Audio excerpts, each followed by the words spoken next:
right buttons. Things are happening. Remember that Twitter will just use immediately start playing audio the second I do it. That's fine. Okay, I think we turned it all on. That's great. Sweet. Okay, lovely, lovely, lovely. Hello and welcome. Today I want to build on what we talked about a little last week. I'm going to try to record this so I can actually put it on YouTube. I have no idea how the encoding will handle simultaneously streaming to 3 places plus recording. I'm trying to make the Synology NAS a more part of my workflow because I just don't have that much storage on this box. So I'm going to try doing all of it, recording it, and then cutting it up and putting it on YouTube. I did like 30 seconds. I tried using YouTube's editor. That was a bad experience. I'm never going to do that again. Never again. Oh, we got a tweet that we're live too. I forget about that.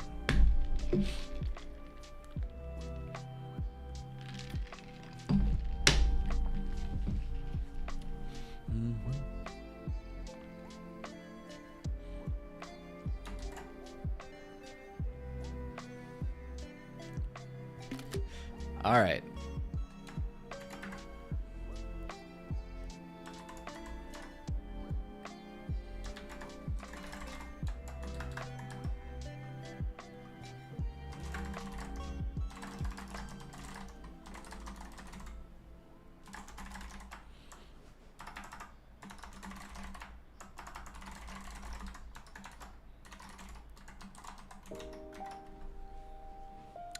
Okay.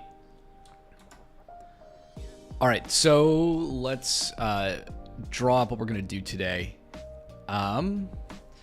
Is this big enough? No, that's not big enough. Not at all. That's okay.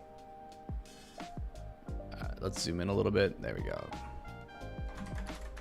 Serverless doesn't have to be scary. And it doesn't have to cost you a ton of money. So what do I mean by this? Let's talk today about taking this container image we built. We have a container image holding a Node.js app. We're going to kind of break it down from the beginning and go back to pushing it into Lambda. And then I want to talk about hosting this in Fargate, why you do that, when you do that, and some considerations there, because I think there's a lot to think about. I'm going to turn the music down a little bit. All right. Sweet. All right, we're cruising. Hell yeah. Perfect. Okay, so let me pull this up. Let's start. And okay, so you want to host a serverless container. There's a lot that you have to consider when you're going to build and deploy a serverless container or a container being hosted on any compute service you can think about right now. There are dimensions on cost, dimensions on scaling, dimensions on management, and especially, I think, dimensions on like how soon it's going to take you to build something. I think for me, Lambda hits a lot of those key points because I'm able to move really quickly early on, and it costs me almost nothing until a pretty high scale. Hey, Lord Nike, not sure how to pronounce it. Welcome to chat. Thanks for hanging out. We're talking about serverless containers. I'm going to show folks how we can create and build a container-based application, host it in Lambda or host it in Fargate. Move it wherever you need to. You can host it on GCP too if you want. So the idea is, you don't have to get locked into any specific format or vendor. You can kind of move it wherever.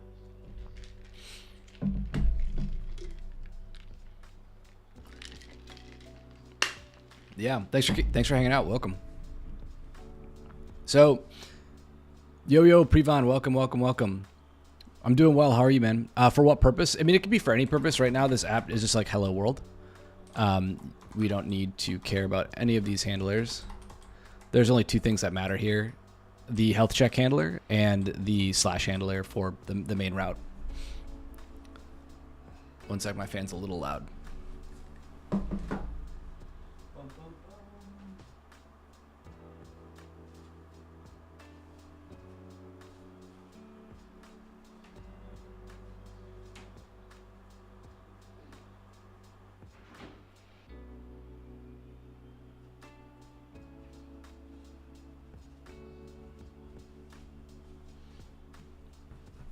All right, we're back. Fixing a bug in Gen I, and then I will continue to design a pub sub event, which you use some services. Nice. Very cool. Yeah, okay, so let's pretend for an example, you have a container that you already have built. In this case, we've got this application for running a node container, and it's just copying in our dependencies, running node app. We can build this and we can run it locally, all normal Docker stuff. The only difference is I'm adding this Lambda web adapter container, this Lambda web adapter based image, and we're copying that into the opt extensions directory. So this is a Lambda specific thing. Lambda extensions live in a certain directory. They're started when the Lambda function starts, and it allows us to run a process alongside of our main process. Now, what it's going to do is give us this kind of difference. Maybe I should start from the beginning on this. So let's consider, a Node.js app from scratch. So we have like a Node app, and then we're gonna bundle it all up in Docker. And in a lot of cases on your laptop, you use Docker to do the networking, right? You would do Docker start -p, and then you'd proxy a port on your machine, and then proxy it into your container itself. So you could like proxy a port, right? In this case, you can say, okay, send everything on 8080 to 8080 on my container image. If you've used Docker before, it's amazing technology for software developers because it lets us take an application and build it the exact same way on any machine and any architecture anywhere. So if you are running on like an ARM-based MacBook, you have a coworker who's using like a Windows-based Dell, and you have another coworker who's using some Linux environment or running Arch. You can kind of build it all from scratch using Docker the same way and run it everywhere. What about Nix? I've not actually used Nix yet. Eric from the Alt F4 stream has been trying to get me to try it for a while. I've not tried it out yet, so I'm sure it's great. So here, one sec. Let me try to. Oh, I think okay, good. Chat will still show up. All right, I got to make sure I've got the right recording set up. Okay, take it from the top. All right, so let's say you have a containerized Node application and you want to host it somewhere, but you're not sure where. There's a bunch of places you could do this. You could host it on GCP, you could host it on AWS, you could self-host it. In my example, I'm going to take this Docker image, I'm going to host it on Lambda, and I'm going to show you all how to host it on Fargate. To start, we just got this simple Docker image. We've got it running a Node application, and we've forwarding a port on our local machine so we can test it out. Kojak, take it from the top. Welcome back. Thanks for the sub, man. Appreciate it. Good to have you back. Okay, so this Docker image should look really, really familiar to you if you're used to Docker, if you're familiar with Docker. In this case, I'm using a base image, which is just the node base image. You can use any base image you want for this. It does not matter. I generally recommend if you're going to host something mostly in Lambda, stick to the Lambda base images. Lambda base images. We'll pull these up. Lord Neek, the only concern I have is inconsistencies due to mutable base images. Yeah, exactly. I'm going to address that right here. You can, well, they are mutable. You can pin them, but yeah, that can be a concern. So if you're going to predominantly use your application in Lambda functions, I'd recommend sticking to the Lambda base image. The AWS publishes them. They contain the language runtime. So in this case, it would be Node. They contain the runtime interface client, which actually hands off the event-based request model into the function code. We don't necessarily need that here. It also includes the runtime interface emulator. But if you're going to always be in Lambda, these are kind of the things you probably want to use. What I want to show you all today is how to build an application that you can take anywhere. It will run happily on Lambda. The exact same code can run happily in something like Fargate. So we'll kind of take both. But I do recommend if you are going to be targeting predominantly Lambda, stick to the base images for Lambda because you'll get all those security patches and upgrades right away. You can use Dependabot to alert you for this if you're storing your container image, like the Docker file itself in like Git. You can do it that way. AWS also has code scanning and container scanning options for ECR that you can turn on. ECR is their container repository. It stores your container images for you. You can then use that to store your images and scan them for vulnerabilities and patch them as they come in. But I would recommend you stick with some of those. Okay, so let's take a look at our Node app. This is the Docker file. We're basing it on, like I said, a simple base image for Node. We are copying in something called the AWS Lambda web adapter. I'll get to that in just 1 second. Otherwise, we're exposing port 8080, just like I showed on the Excalidraw folder, or the Excalidraw, just like I showed on the Excalidraw window. Then we've got a working directory. We're adding our package.json and package lock into it, and then we're running npm install. From there, we're just going to add all of that stuff in my current directory into var task, which I don't even know. Do I need this? I don't think so. We shouldn't need this at all. Okay, let's remove that. Okay, this is a pretty simple Docker image. It's got a base image that we already talked about. From there, it's got a web adapter, which we're going to talk about here in a second for AWS Lambda. Then we copy our dependencies into it. We're going to run npm install, and then we run node and then app.js. So node is the command, and then which is we're going to start the node binary, and we're passing it app.js, which is our application. How do you handle a cold start? That's a good question. So there's been a lot of talk about cold starts and containers on AWS Lambda. And I wrote a long blog post about this that digs into this. It's actually a 2-part blog post. But the container-based Lambda functions, their cold starts are now much, much faster. And I've already done a YouTube video about this, and I've done a couple of streams about this. I posted the benchmarks before, but you can see once you get above right about 50 megabytes for a node function, you tend to see much faster cold starts with container-based images. And the reason for that, I'll leave a link here on the side, but they have done a number of impressive caching changes to their Lambda function architecture.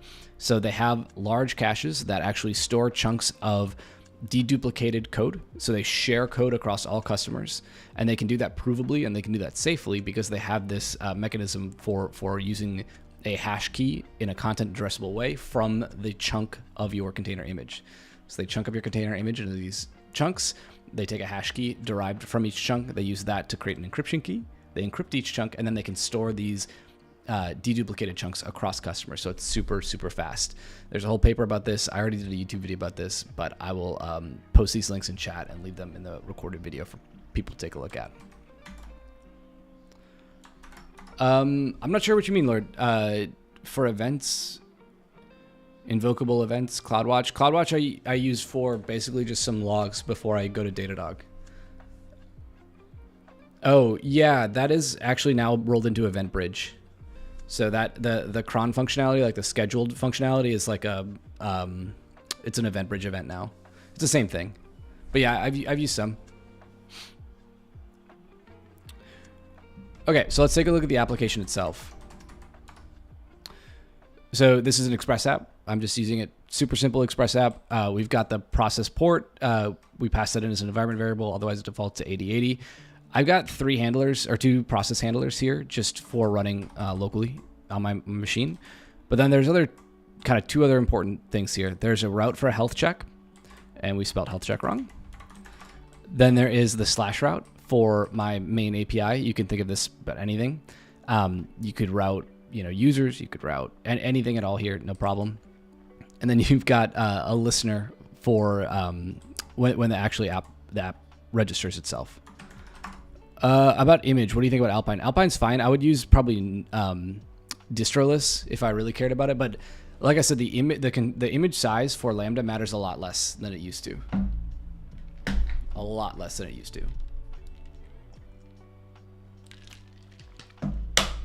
Okay, so let's build my Node app. Oh, I need to log in. Oopsies. So all I'm doing is logging into AWS's container registry. Yeah, that worked. Okay. And I'm just logging in so that I'll be able to have a higher rate limit to pull base images. Oh no, we might have to kill Docker here. 1 second.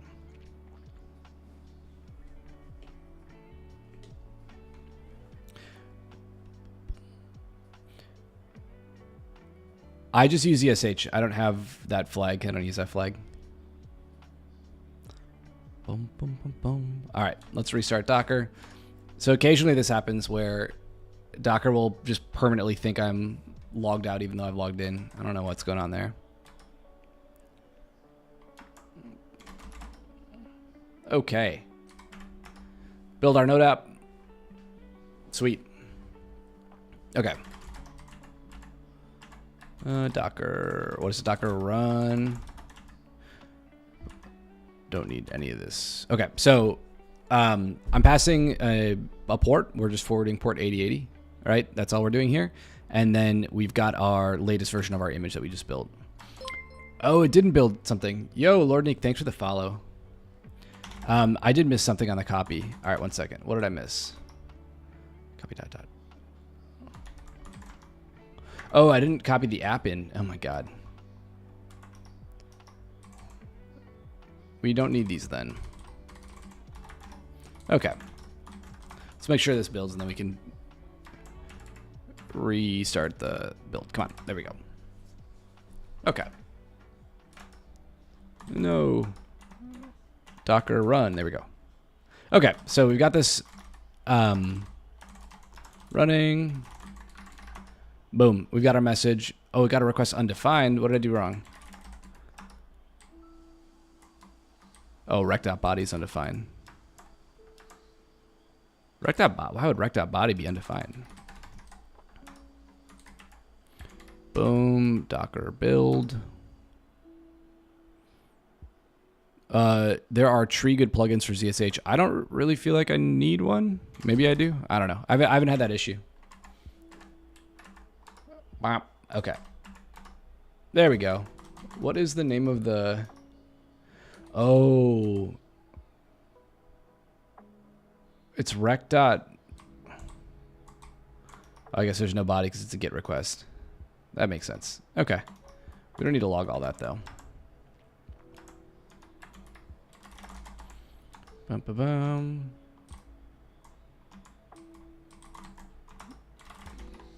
App.js. Okay, so we don't need to log all this. Boom. Okay. Rebuild it.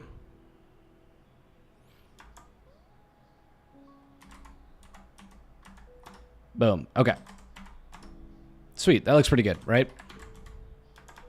Okay, so that was our signal handler rocking away right there, which we needed. A little goofy, but we just want to be able to shut it down. Oops, we can do this, make our... Clean this up a little bit. Let's do this. Okay, so we got this actually working now. We're building the right stuff in. Okay, so this Docker file is based on just a regular node image. You can use whatever you want. I'm copying the AWS Lambda web adapter. We'll talk about that right now. But first, the rest of this is very simple. We're adding in everything in the working directory. We're running npm install. We're running node app. Let's start it. Show everyone it works. Docker build. Okay. Now we can run it. Oopsies. And we can curl it. Everything seems to be working, right? So let's talk about how we can run this in Lambda. The easiest way to take an existing application that you have and run it in Lambda is to use something called the Lambda web adapter. And the reason we would use this is by default, AWS Lambda, it hooks up to a web system, usually API gateway, like a load balancer. You can imagine it like that if you're new to serverless. API gateway is the most popular one. Lambda function URLs are also very popular. You can also use Amazon Elastic Load Balancer, which is now Application Load Balancer if you want. But effectively, this turns an HTTP request into a Lambda invocation and an event payload. When you do this, your Lambda function has to kind of be specifically bound to the syntax of that event itself coming from AWS API Gateway. And as a result, you can, if you're not careful, you can kind of tie your code really specifically to API Gateway's event model. So the Lambda web adapter lets us sort of end run this. And it's a sweet project.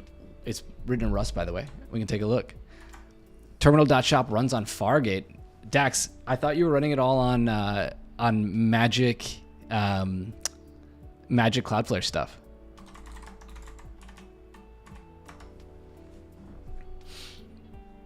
All right, so the Lambda web adapter, I've talked about it in great length on the stream before. What this is a little Rust shim that will run any web server you want inside Lambda, and it will convert an incoming HTTP request from, like I said, API Gateway, function URLs, or ALB, Amazon Application Load Balancer, into an HTTP request. Invoke it on your Lambda function, and when that Lambda function invoke happens, the web adapter will convert it into an HTTP request that something like Express syncs to. Or something like Express understands. So you can take an existing HTTP server and drop it into Lambda with virtually no application level code changes, which is great. That also gives us the power to do what we'll do today, which is be able to move stuff around if we want to later. Lambda is extremely powerful for a ton of reasons, but once you reach a certain number of concurrent requests that you're just expected to have, like you're going to get 1,000 requests per second forever, it gets pretty expensive.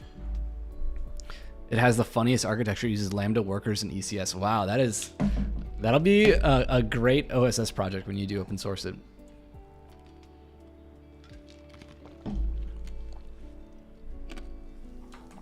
I will plug this in the chat.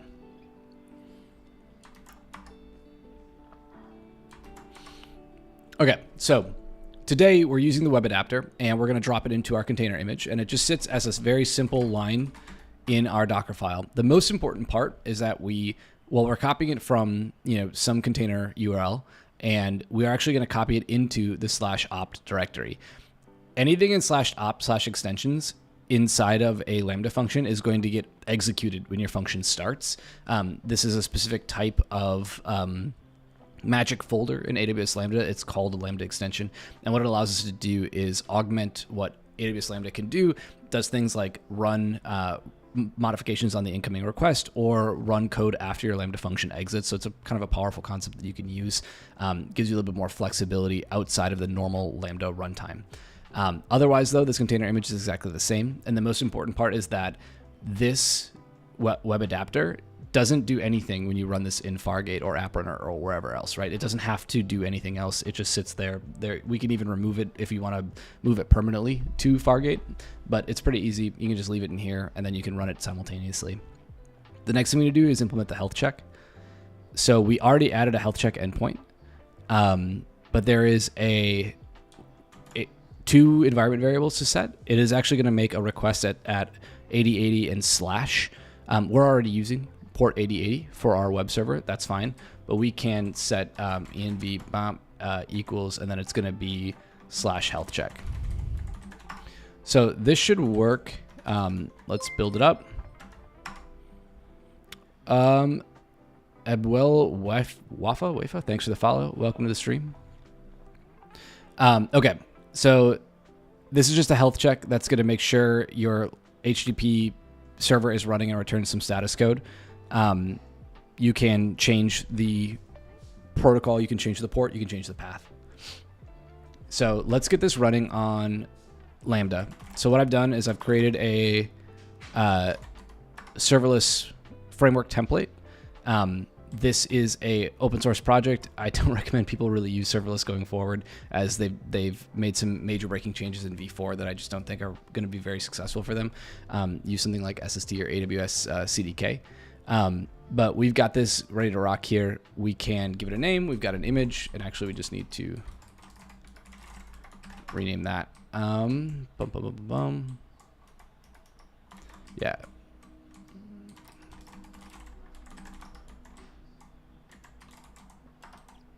App image. Okay. So the other thing that I'm doing here is I'm creating a function URL. This is going to spit out a URL that we can request our web server at. AWS profile. Okay. Boom. So now it's going to stand up all of the infrastructure we need for this Lambda function to run under this execution model. Does SF help you deploy ECR stuff? Yeah, so it does do all of the ECR management. It will create the repository if it doesn't exist, and then it'll also like create and tag your image.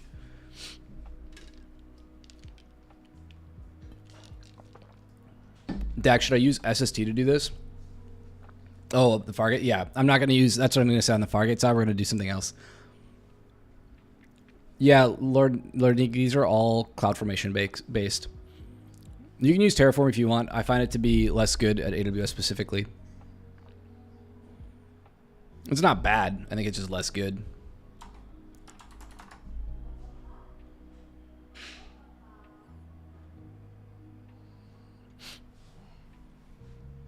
SST doesn't do container functions. Come on. I think the load balanced Fargate server does a lot for us.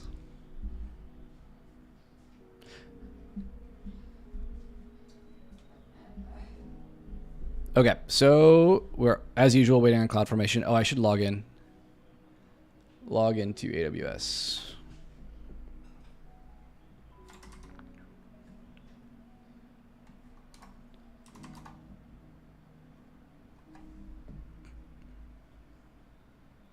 All right. Let me 1 second, MFA.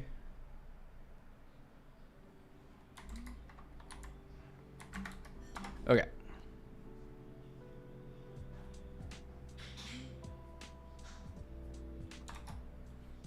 Sweet. Okay. Okay, so this is done. This is all working and set up now. So we can just curl it. And the very first cold start is pretty painful as this entire container image hasn't been cached yet. After that, though, subsequent cold starts are a lot faster, and I can show you what that looks like.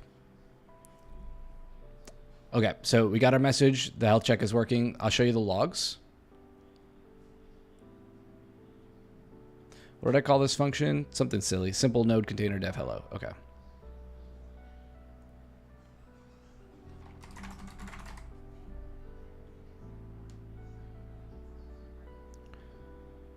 All right, so you can see we got a health check request when it started out. It looks like it timed out initially, probably just because my container, it's got a gig of RAM. It's probably fine. But it had to cache all those bytes, right? It had to chunk all those bytes out and do that all live on demand.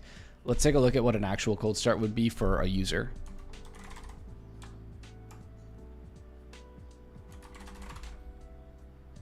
Okay, so take this, take this.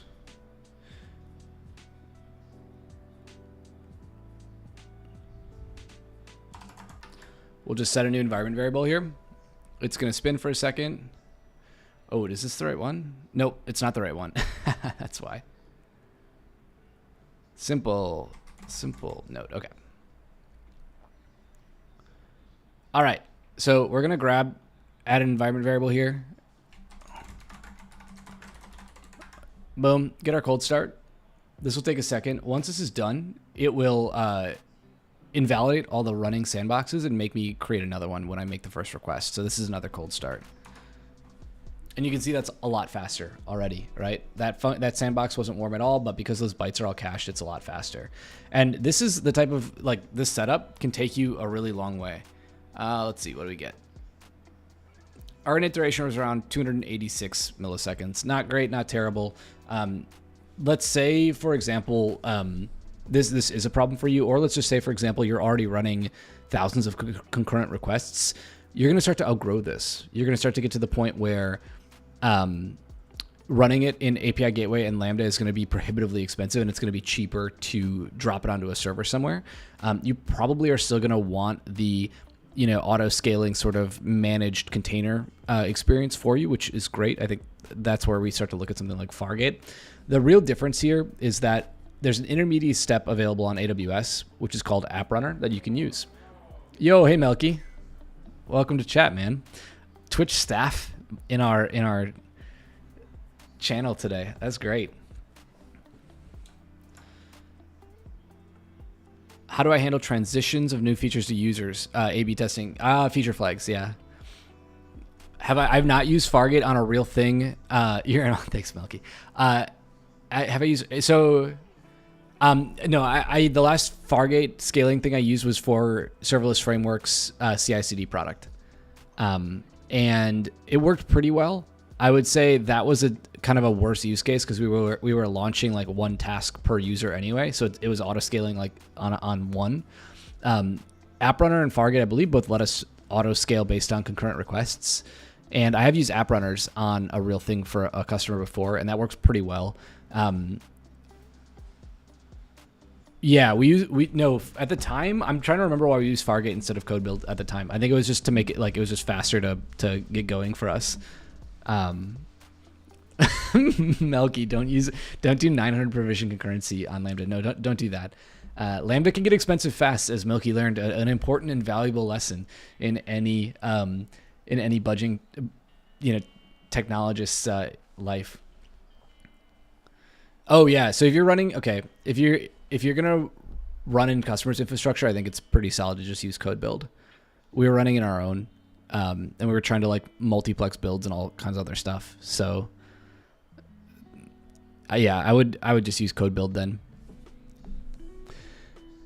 Okay, so Dax has told me that SST is woefully inadequate for my container needs. As you can all see here on chat, live benchmarked. We're going to use CDK. We're going to create a new load balance service. So recap where we're at. We've got this running. This is running today.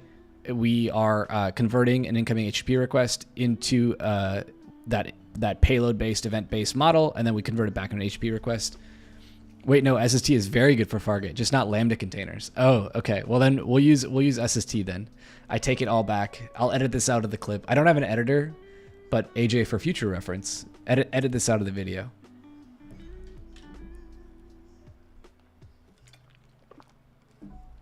Wait, so SST doesn't do, like, it doesn't handle ECR or any of that stuff?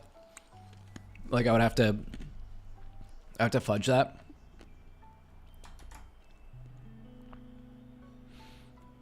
Bro, you gotta get your story straight. Okay. Fargate node container. Okay. CDK init. Whoa. Okay, fine. Should we use SST? Oh, SST not found. Okay. I have not installed SST on this machine. Is it sst.dev? Hell yeah. Get started. Do I want to use Ion for this? Oh, you use Pulumi? Yes, Ion. Hell yeah, let's go. How do I get started? How do I install this? Give me the curl bang. The last time I did this, it was with npm. Is it still just npm install serverless stack? I could take out my personal machine. Ion.sst.dev. Oh, hell yeah. Give me the curl bang. Pipe it into bash. Let's go. Boom. What? Is it just Ion? All right. Here's how you make it. Install. Oh, yeah. Hell yeah. Oh, we can reload the shell. Okay. There we go. Wait, is it not there? It's not there. It added it to my ZSHRC though, and I reloaded it. Imagine. There, it's there. Oh, well, let me control C out of this. Okay.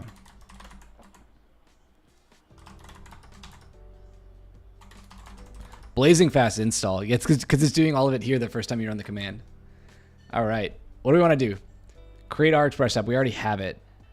Okay. Init Express. Boom. Okay. So let's copy simple no container. We need to copy over the app.js. Oopsies. And we need to copy over the package.json. And then we need to init. Boom. Now SST init. What? It didn't do anything. Oh. I. It did something. Whoa. Whoa. Did everyone catch those graphics? I want to just, wow. Let's appreciate this the way it was meant to be at the top of the screen. Beautiful. JS project detected. This will create an sscconfig.ts. Wow. I'm here. I'm a simple man. I'm trying to use just plain JavaScript, and SST is telling me that's not good enough. I have to go off and use TypeScript. Imagine. Continue. It's a mistake, Dax. JavaScript is a mistake.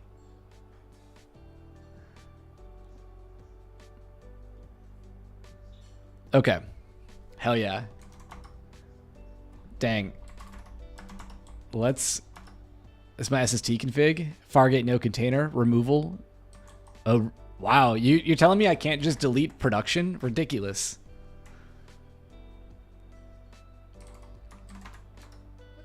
Bum, bum, bum, bum. Okay, this is sick. All right. Fargate time. I did add a... Okay, we can add this. Hell yeah.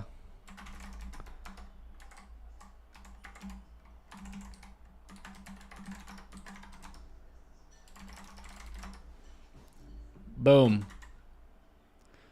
Is this actually working? I don't think it is. It's not, yeah. It's not running my container. Oh. Sorry. We should, actually, no, we should use, that. Get Gopher.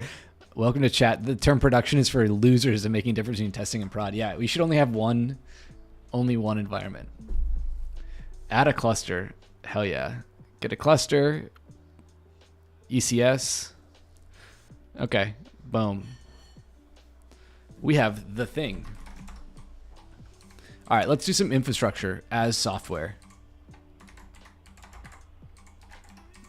As you can see, I've copied and pasted only the finest code here.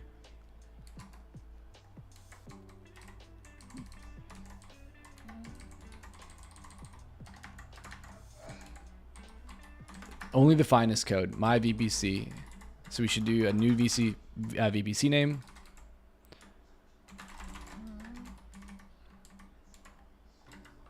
Okay, node container cluster. And this is node app. Oh, it already prefixes my app name to it? Wow. Okay, fine. So we'll just call it, we'll give it really good and dumb names.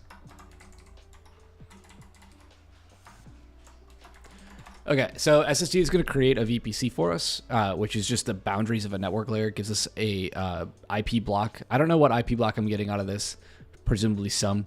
Then it's going to create a Fargate cluster, an ECS cluster, and then it's going to add my service. Dax, it looks like it's going to listen on port 80. Is that the external port? Boom, boom, boom, boom, boom, boom. This looks pretty simple. I feel like I can make this work. Let's find out. Yeah, you can remap. Is it, so what I want to do, yeah, I probably want to do this then. Okay, that's what I've got already. Link bucket. I need to create a bucket. I don't think I need a bucket. I'm not using a bucket. Oh, listen 80. Okay, forward. Oh, wow.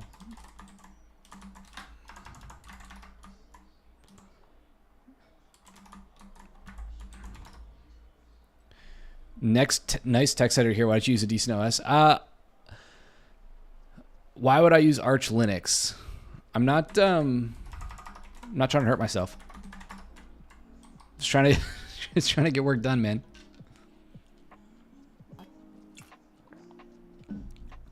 Okay. I don't think I need an S3 bucket. I'm not using one. I think we're using a newer version than Bullseye. We're using Node 20. All that looks fine. I don't need to link it. Okay, so this should now work.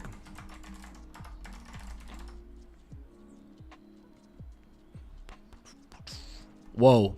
I have to accept incoming network connections? Yeah, I guess it isn't that relevant here.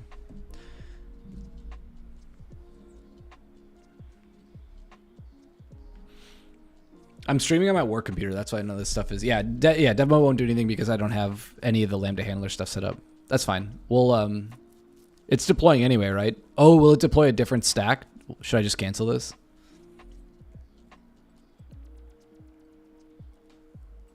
Oh, okay. Yeah, I'll let it finish. We'll YOLO this out to prod.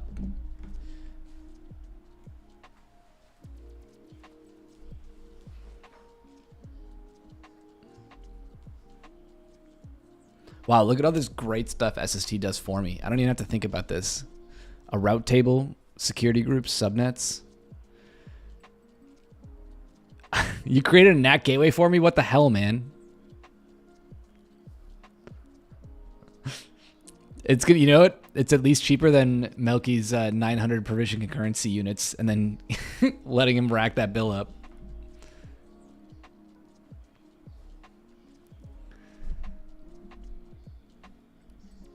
You also have a dumb AWS bill situation. You were trapped with Azure. You know, there's probably more AWS jobs out there. Why didn't you get a refund? You didn't get your money back? Man, this NAT gateway stuff is taking forever. Oh, and it won't be CloudFormation, will it? I didn't even think about that. Let's look at these servers.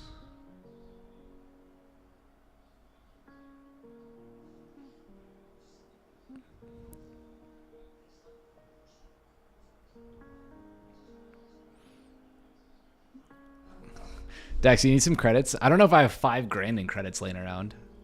I can book around though, honestly, nicely. 2 EIPs? I have to have 2 IP addresses for this? Unbelievable. Oh, because it's HA. How much money did Dax just make me spend on stream? Hundreds of dollars. Actually, it's like $1. Probably less.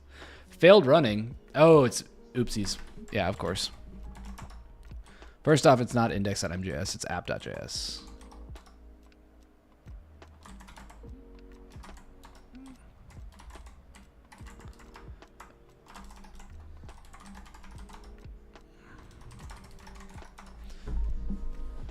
All right, ship this.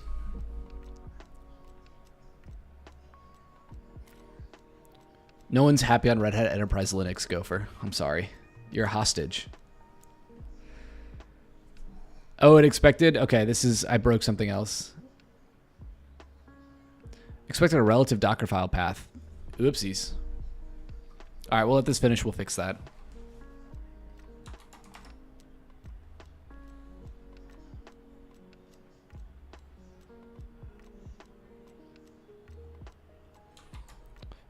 No, I forgot to copy it over. That's why. I'll copy it. Hang tight.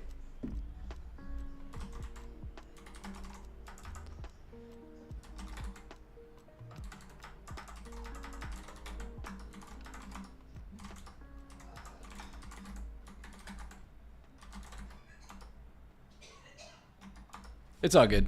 As soon as I saw it, when it said, I mean, no such file directory is pretty, like, this is, I think, reasonably descriptive. People are cheering in the other room. Some soccer things must have happened. Marcos, following from the treadmill. Welcome back. You make our product for people 100x dumber than me. Okay. I haven't worked with Red Hat Enterprise since 5.6 maybe. That was 10 years ago, I think. Been a minute. I haven't had to maintain a Linux machine in forever. It's been great, I gotta say. It's been lovely. I have to look up package manager commands only for Docker containers. Dax is he's server pilled. Oh yeah, that I don't know why they won't let you disable the health check, Marcos. I was just explaining that on stream.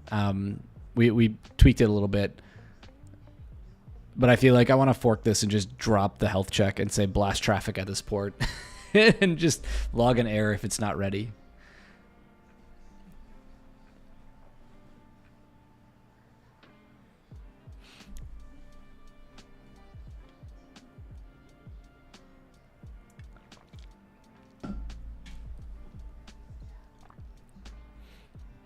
I thought these Ion deploys were going to be fast, Dax. Tyler will be in Boston this week. What are some must-see places? Boston's super walkable. Like, if you're going to be downtown, you can hang out. I mean, there's a bunch of stuff you can see. The aquarium's pretty cool. Science Museum's pretty cool. It's going to be hot next week, or this week. So I would try and do indoor activities. I know. This is a good error message, Dax. This is fine. I expected you to do something. You didn't do it. That seems totally reasonable to me. It'd be nice if it bailed earlier, but I don't have a problem with that error message.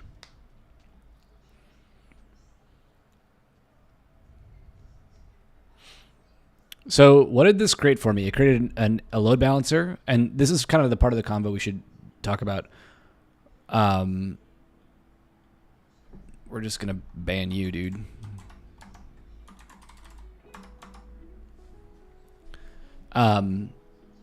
This is the part of the discussion I want to talk about, because where did I put it?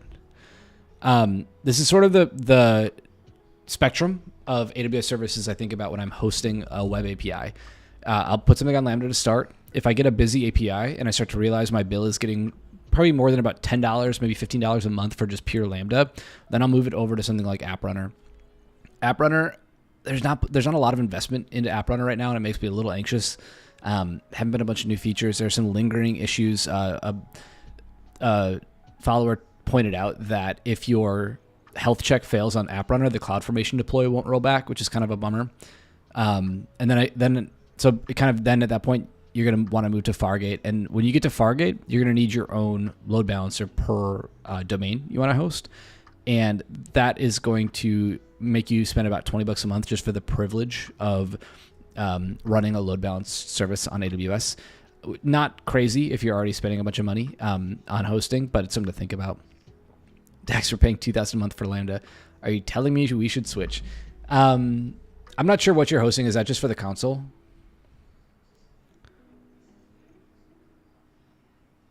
Gopher, I don't know what that acronym is. DNF. Oh, for log ingestion. Yeah, log ingestion is expensive, but running your own pollers and, that's kind of, I would stream it to, Kinesis, and then I would read it from like a container. Yeah. For a package manager. Oh, I know. I just don't like Red Hat Enterprise Linux. That's all. Just use CentOS. Yeah, so if you're already in Kinesis, you just have the Lambda listener on it. Yeah, so that's just going to get spendy. It's not so bad. Lambda for asynchronous workloads is more cost effective than for synchronous HTTP requests. When you're doing a actual HTTP request, it gets pretty spendy. And that's where I think you can make a big difference going to Fargate. For async stuff, because you can process a batch of records, it's really just limited to how talented of a programmer you are. So I think that's really where your cost problems are running into, Dax. It's going to be filed under a skill issue. If you rewrite it in Rust, I'm not even really joking. You can probably save a bunch of money if you write your log processing in Rust. Let me know. I'm happy to contract work for you folks and fix it. Dude, who are these fucking spammers coming into here?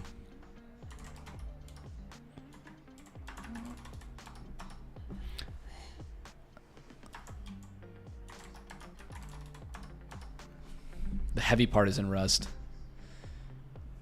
Yeah, that would make sense. Hell yeah, we're deploying. Look at this. Blake Green Dev, thanks for the follow. Welcome to the chat. Welcome to the channel. Hell yeah. We've got a load balancer. Should we see if it works? Oh, 503. We broke something. Okay. No way it's going to work. No way. We got a task definition. The task started. Did it not respond to its own health check? Fargate. Fine ECS. Boom, boom, boom, boom. Oh, one pending. It's not up yet. It's a pending task. 0 running.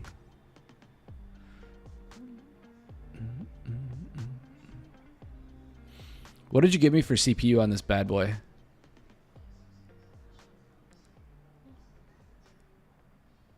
One pending, one desired primary. Oh, wait, did it just come up? It looks like it's working. There we go. We're up. We're up. Everything's perfect. Technically flawless. Look at that. Dax, I can't believe you doubted me, man. Nixia, hey, welcome back. Okay. So here's the cool thing. We've got a Lambda function running our container, and that was another cold start. And we've got our Fargate service running the same container. Dax says, I doubted me. Pretty slick setup, right? So this is the kind of the idea. If you're careful and you think a little bit about what you're going to deploy and what you're going to ship, it's actually relatively easy to be able to move stuff around. Even if you're not using container images, if you're just using zip-based Lambda functions, if you write your handler in a way that you have abstracted or at least have some amount of split of the incoming request handling and parsing and the actual business logic that you're using, which in this case, of course, there's none, you're going to have a much better time when you have to move stuff around, or if you have to move stuff around later. Lambda functions can get really crazy. They can get really, really huge, and you can have a ton of logic in them.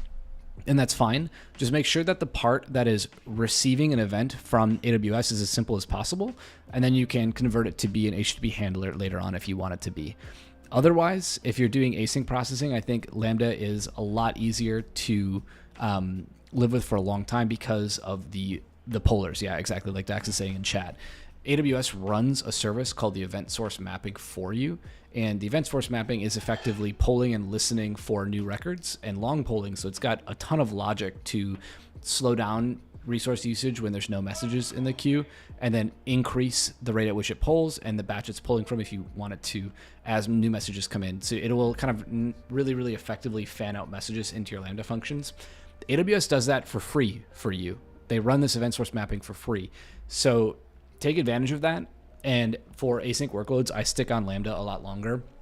For HTTP-based workloads, I tend to move them off once they start getting kind of popular, especially when they're past the point where I'm spending more than a couple $100 a month on Lambda. You might as well just run it in Fargate. You can use Fargate, which we just launched here, right? You can use Fargate, and you can send requests to it using API Gateway if you prefer. That does give you a nice, per request billing model for at least your HTTP layer. And then you can still spend, relatively low amounts of money on the compute itself for your task. At any rate, this is super easy. Hopefully you've learned a little bit about how to host an API on AWS and the different ways you can use that within serverless. We filmed this live on stream on Twitch. Thanks for the help, Dax, and everybody else who was coaching me through this as we went. And check it out for the next time. All right, thanks. All right, I'll cut that up later, but I want to keep playing around with this. This is pretty slick. It is very hard to record content live, and also, I was trying to do it for a video, Dax. We'll see though. I don't know if it'll make the cut. That's fine. You join midway. But I hadn't decided. I was just going to kind of roll with it. I think that the YouTubers that do that a lot have, very... Oh, no, Nixie, I'm hanging out still. I'll hang out for a while. They have very predefined scripts and ideas of what they want to do. And I'm just sort of, I just installed SST just to try it out. So, yeah, very practiced, very deliberate. It's also reaction content, which is fine. Theo and Prime have their niche. I watch their stuff, enjoy it. I don't know. I think there's some reaction content that I would do, but it would be for dumb niche content that I think nobody would watch.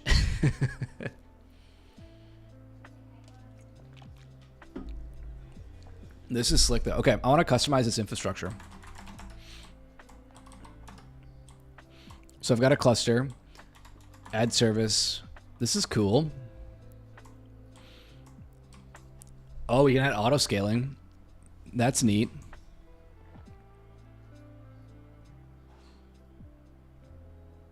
What part of Red Hat don't I like? The Red Hat part.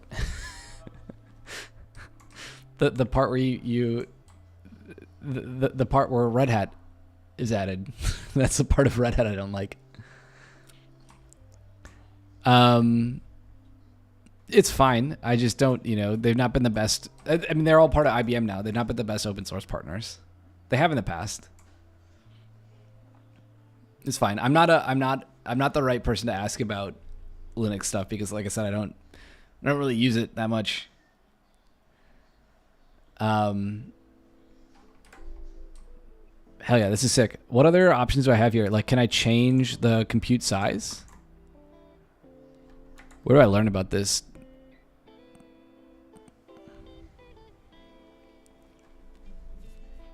What is Ion? No, we're good at this. Okay, this is sweet.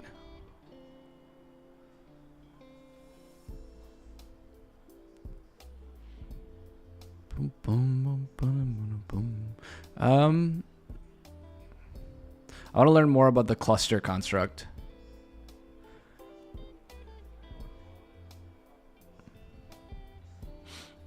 SSD only allows Postgres v2.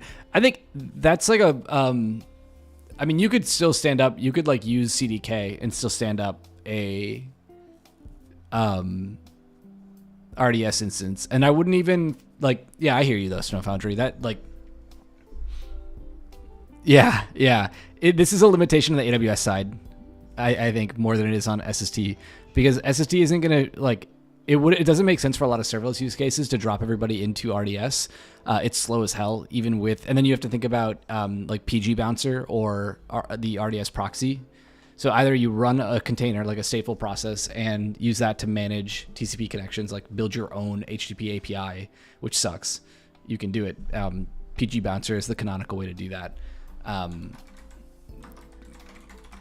But you know, if you either run your own connection pooler or you use something like RDS proxy, and it's all kind of expensive and slow.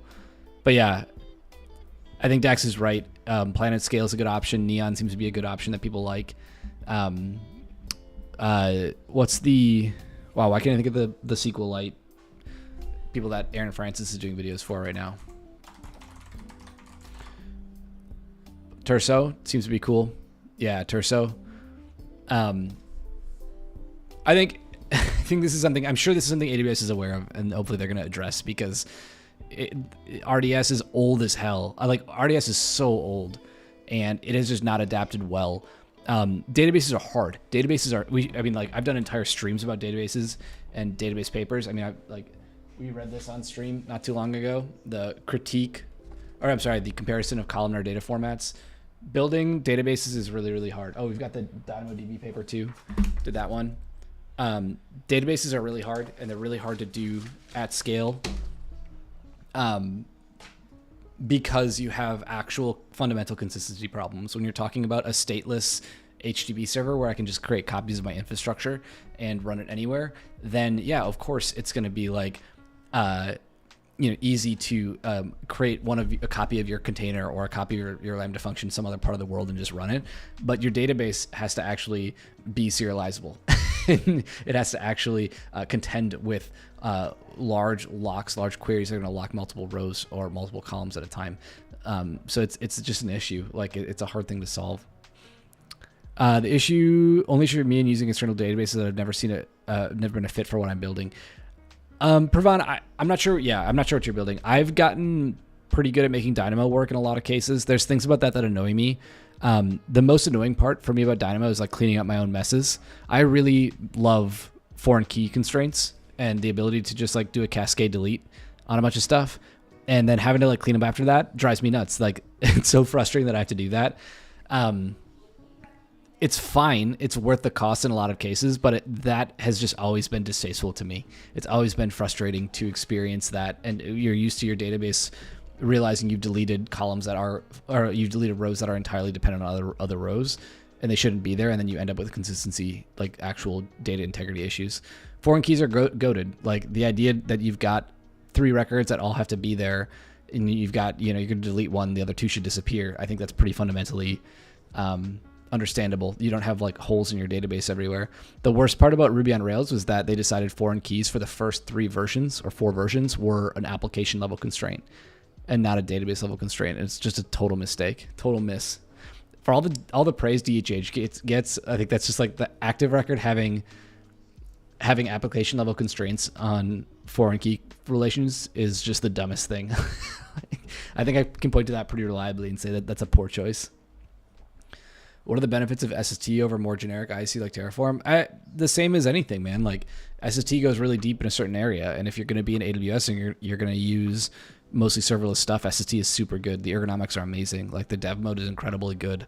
Like I said, if I was streaming on my personal machine, I would show you more. But like we can even start up like a little project. But for real, the local dev experience is great, and then being able to like ship stuff super easily with serverless is great. don't tickle. Yeah, I mean the whole thing is DX. It's a client-side framework. I heard the founder is pretty mean. I don't want to. I don't want to out Frank and Jay here. I don't know who's the meanest out of all of them, but I'm pretty sure it'd be Frank. I'm just kidding, Frank. Very mean, Dax.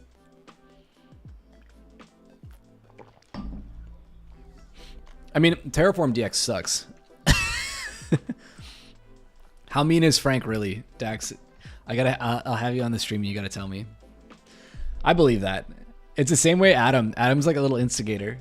You wanna believe that Adam is this just like innocent mama jeans loving guy who's just, kind of a hippie, peaceful vegan, but he's not. He's back there pushing buttons. I know it. You know it. I've met him. We've hung out. I had a couple of dinners with him at reInvent, and oh yeah, that's why we love him though. Tersa looks sick. I want to try this. The Rust API looks kind of neat. We do love a builder pattern. Oh no, does it require Tokyo, or is that just regular Rust futures?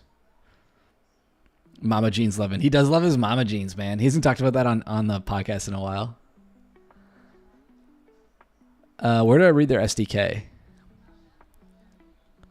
SQLite is sick. I think SQLite was like my first SQL experience, and it just worked. It did everything I wanted to. We were running a little little Python application, and SQLite was just so good.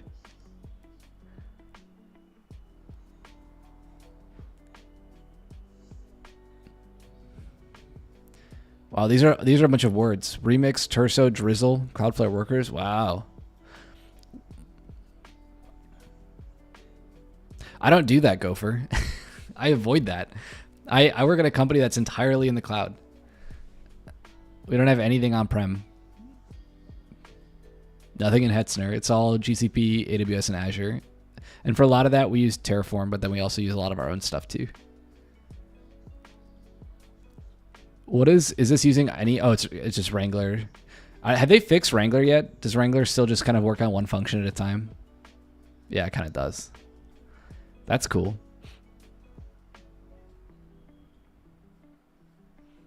The Mug Store, an e-commerce application built with Remix.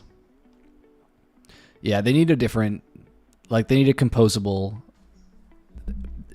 Cloudflare has a ton of really, really good infra, and they need somebody that knows how to build some sort of CLI. Cloudflare asks to buy us once a month. Dax, why is the price too high? Just tell them double it. Yeah, they need somebody that knows how to build a good good developer experience for their CLI tools. Stuff Andre, I've been stuck figuring out if I want to just go Golang and HTMX or deal with Next.js with its CDN headers, image optimizations, tag invalidation. Doesn't really work out if not Vercel, but would lose out on a rich component framework, but have a reasonable infra. Fair enough.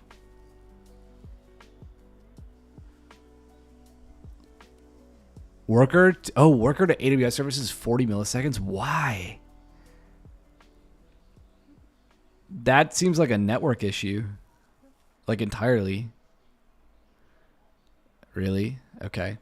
Stefandre, I don't know how to help you. I don't know anything about. I'm the wrong person to talk about Next.js with. I just created a Vercel account 3 weeks ago with to investigate the cold start things.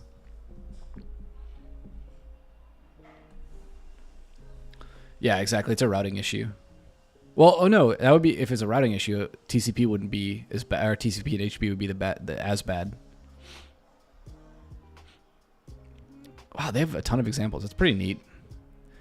I want to see their SDK for Rust though. Give me their Rust SDK. Developers.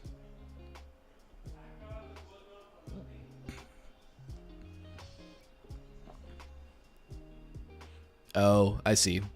They actually have their own. Okay.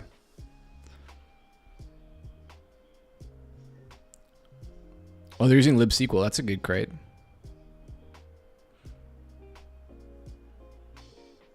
I tolerate Go. It's fine. There's a lot of things I wouldn't use it for, though. Terso invented libsql? No way. That's pretty cool.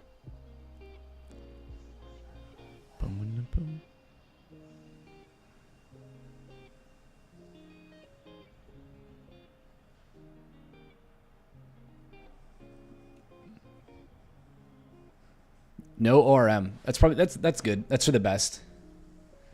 I think ORMs are probably mostly overrated in this context. Yeah, I'm not sure either, Dax. The flat file, like the flat file architecture certainly has some benefits. I think if you have a read heavy use case, then it gets kind of popular because you spend a lot of money on cross-region replication for RDS. Because what is that, right? Like it's just reading off of, it's just tailing a log file, and then it's replaying those transactions onto all of the replicas. And I think replicating that flat file just in terms of like straight, I think it's like a big LSM tree instead of having to run the whole like database writing part is probably a lot faster. Claude and Chad CN, man, you are talking at Snow Foundry. You are talking a different language. I have not done anything on the front end for the better part of a decade. I was like an Angular developer for a hot minute, and that was it. App still runs though.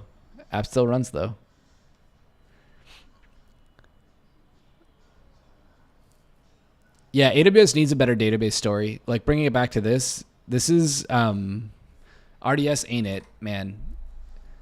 Good, not great, and for its time, excellent. At the time, really good. But this is old. They don't have a good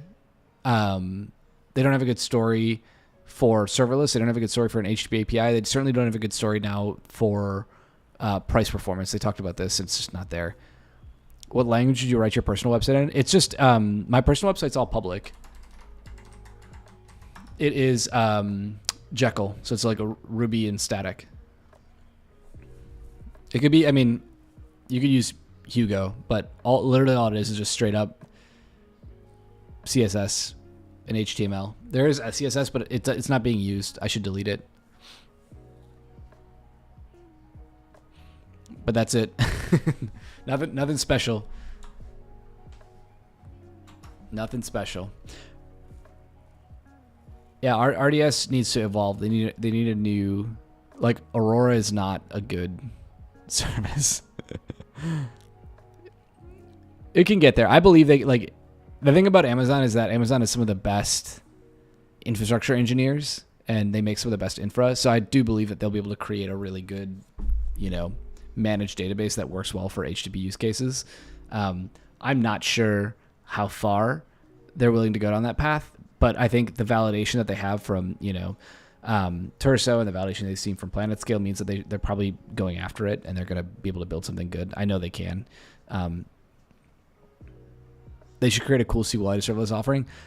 Maybe, Regalius, I would say, and welcome back. Good to see you, man. I don't think they would do SQLite, though. I think they'd pick something that's more popular. Because it's the same reason they've got this whole like Lambda web adapter kind of thing, right? Like they're trying to make it easy to bring stuff there. And I just don't think there's a ton of like production SQLite compared to production like, Postgres or production MySQL or MariaDB. There's probably less deployments. Aaron Francis would like to debate that though, which is fair. Yeah, that's a good point, Dax. They're only going to build something that the absolute biggest thing can run because like their whole thing is capturing that value, capturing that money. Devo with the long underscore. Welcome to chat. Thanks for dropping by. I don't use Unreal Engine. No, I'm predominantly like a data systems developer and a backend developer. So I don't do any game development. Never have. The money sucks. Don't build games. I know Pirate Software is probably the best compensated game developer because of his Twitch streams, but like Thor is, but not now. I think game development objectively sucks to work in. Oh, thanks for the follow, DW Craig. Appreciate that. Thanks for stopping by. Stardew Valley guy blows my mind. Yeah, game, music, everything. Ridiculously talented people are ridiculously talented. I mean, yeah, that is wild. Easily $400 million in revenue. Nothing in the front end gets exciting for me. I hear that. A bit of client state is not bad. You can map most things to the front end, same API request. I don't even, yeah. I have no comment on HTMX versus something like React. Although I'd say that most people reach for, like, think they're building a large dynamic application when mostly they're rendering content. That's been my experience. Like, in a lot of cases, people just need something like Astro, you know, a lot of Markdown. I mean, that's what I've got, right? Like, I'd probably, if I was going to move my blog anywhere, it's mostly Markdown. Like, it's content, it's written words. It gets a lot of requests, but it's just writing and images, so it's static content. Might as well be, you know, all this is Markdown. So don't really need anything too interactive there. Although there's like little bits of interactivity I would like to be able to do, but nothing crazy. RDS, good service, needs to get better, needs to evolve. All right, let's tear this down. Dax, why does the oh, you need, never mind. You need NAT gateway just to traverse the public-private VPC. I was going to ask, why do you have two NAT gateways? But yeah, you need them. Yeah, Regalius, the migration downtimes, sort of, they have online migrations now. Like Percona DB does it on top of MySQL. They've had it for a while. It just is, it's an old service. They should like actually build a cloud database. Yeah, exactly. That I was feeling that blanket as I was saying it, Dex. You probably are going to have or at least like a cache, like a Redis cache. So you need NAT gateway, or you can run fuck NAT. I think there are a bunch of people running this.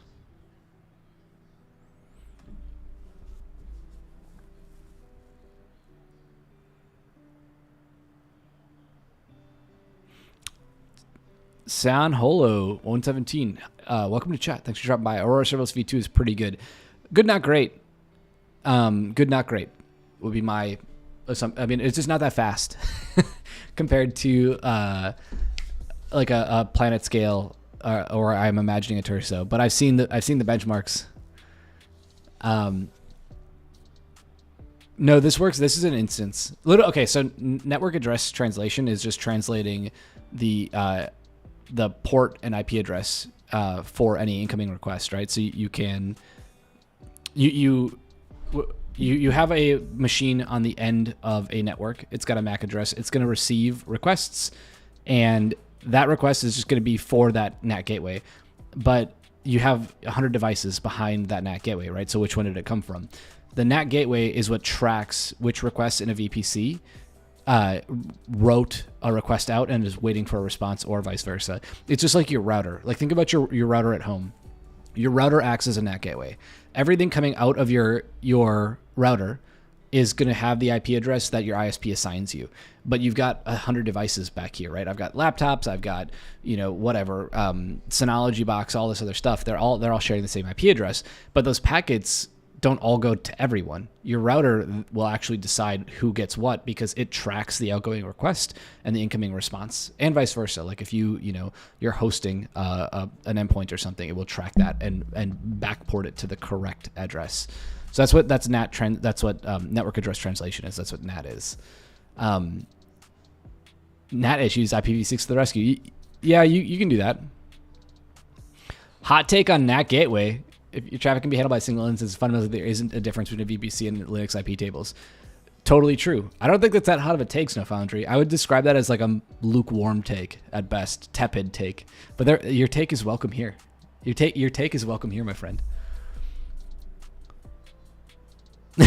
I just want to IPv6 and put all my devices publicly. Come get them. That's Cloudflare Tunnel, baby. Cloudflare Tunnel it. Build your own AMI. I'm an AMI. I don't know anyone who pronounces it AMI. I think that's so weird. Corey had done that like t-shirt thing one year for reInvent, and I was like, what? What? I've heard Jason and JSON, but not that. Not AMI and AMI. That's so strange.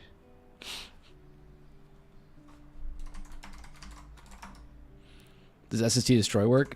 No, remove. Remove your application. Sure, you can have a shirt with whatever you want on it. If you ask about it on Twitter, you might even have a bot show up in your comments to tell you about it.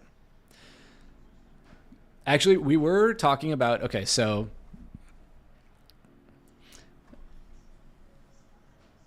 you spent years thinking it was Nginx as an Nginx?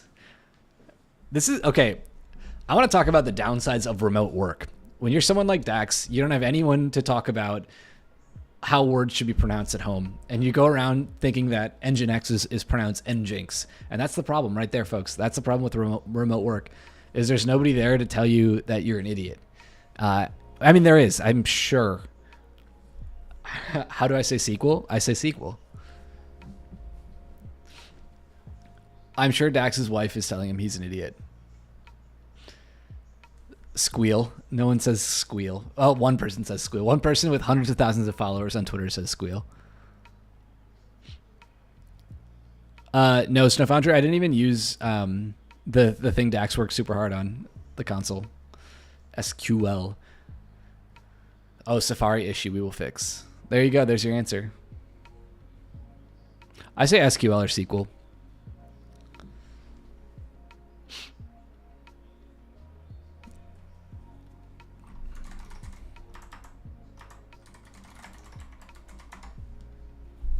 Sequel of what? It's a sequel to pre-query language. I kind of want to set this up too. So I've got this. Okay. The Synology people were super kind and sent me a disk station, and it has become a super important part of my workflow. I've been using it to run a series of benchmarks on serverless applications over the course of weeks. We've talked about that for a long time on this channel. But I want to use more of it. And I kind of want to, you know, as a result, like I'm going to end up hosting stuff on it. Oh, that's a 2-factor. Boom.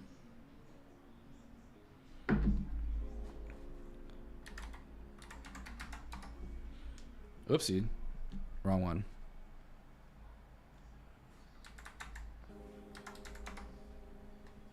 There we go.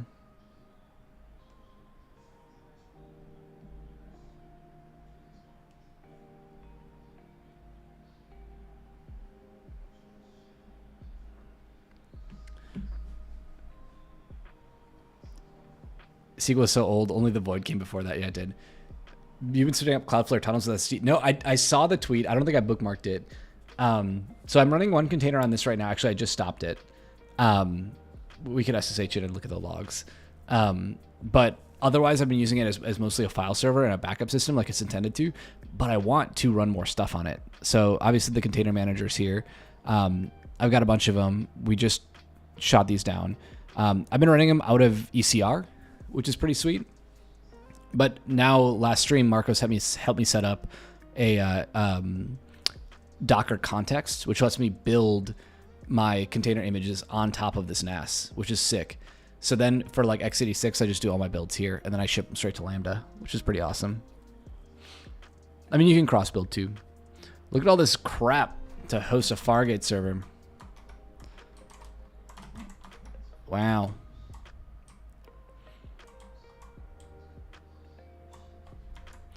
Yeah, let's do a quick audit of Dax's tweets. Boom, boom, boom. Where's the oh, here we go. Docker compose. Okay, so what are you doing? You've got a Docker container where, oh, Nginx being your, that's your, like your root container. What else are you doing here? Okay. Boom, boom, boom, boom, boom.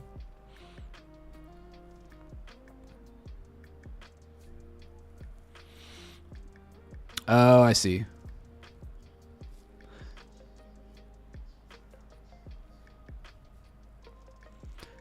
Where do I read the help docs for all of these, like this docker.container stuff? All of these constructs. Nginx.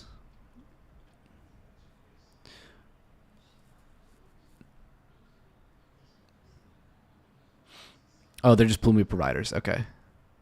Neat. We could try this. We could set this up for the NAS. Yeah, it's Cloudflare D. I did like it. I knew I did. Very cool.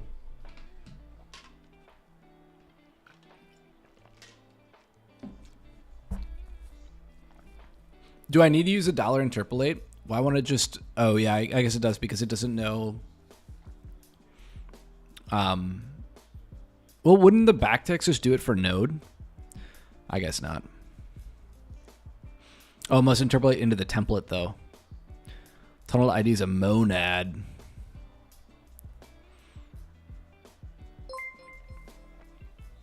San, hello. Thanks for the follow. Boom, boom. Proxy, true. Oh, I got you. That looks pretty sweet. I need to learn more about Cloudflare tunnels. My understanding, it's like an on-demand VPN, but instead of you connecting to the VPN and then the VPN being like the scary public thing everyone can attack, you connect your server connects to Cloudflare under the tunnel, so it's like the reverse direction, and then they have all of their DDoS protection there.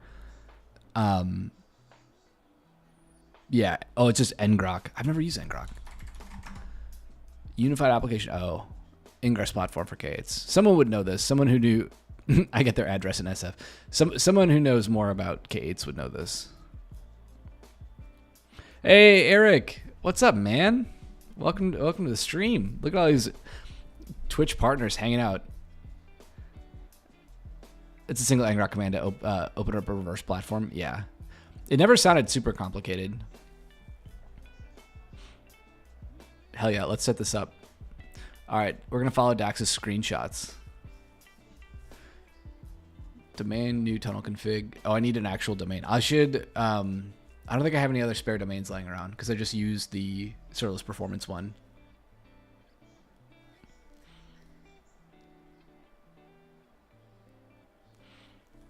Well, I don't think it's that different. Yeah, they have a... Synology has a container for it too. Yeah, and Cloudflare UI is one too. Run entire cluster ingress with... Eric, are you saying run entire cluster ingress with Cloudflare tunnel? I mean, yeah, I would expect that, right? Snow Foundry? I'm literally just opened up Cloudflare tunnel today, the docs today. I saw this tweet. Well, Dax and I were kind of casually talking about it, but then he sent it to me to take a look. So I don't know anything. I don't have any opinion of Cloudflare tunnel. The thing about Tailscale, though, I think the biggest difference, so I did a little Googling before the stream. I think the biggest difference is that if you're going to use like Tailscale, which is built on WireGuard, you've got to install that WireGuard client everywhere. Whereas Cloudflare D is just like an HTTP port, right? Or like an HTTP proxy. So you can just connect to it if you've been authorized. I don't know how they do their authentication here. That was going to be my next kind of question. But if you're effectively logged in, you can just use it. You don't have to actually install a client. I mean, WireGuard though is awesome. Like the whole setup is great. I think the difference is that like if you have a controlled device, it's pretty awesome. Oh, you've been using it for awful stuff, like if you're running HTTP ingress? Yeah. I would want to run, so the thing about the Synology box is I'd want to be able to access it remotely. Kochi, welcome back to chat. I'd want to be able to access this from anywhere, right? Like right now I can only access this on my local network. And I could do that with, like there's some, yeah, like Synology. Tailscale better.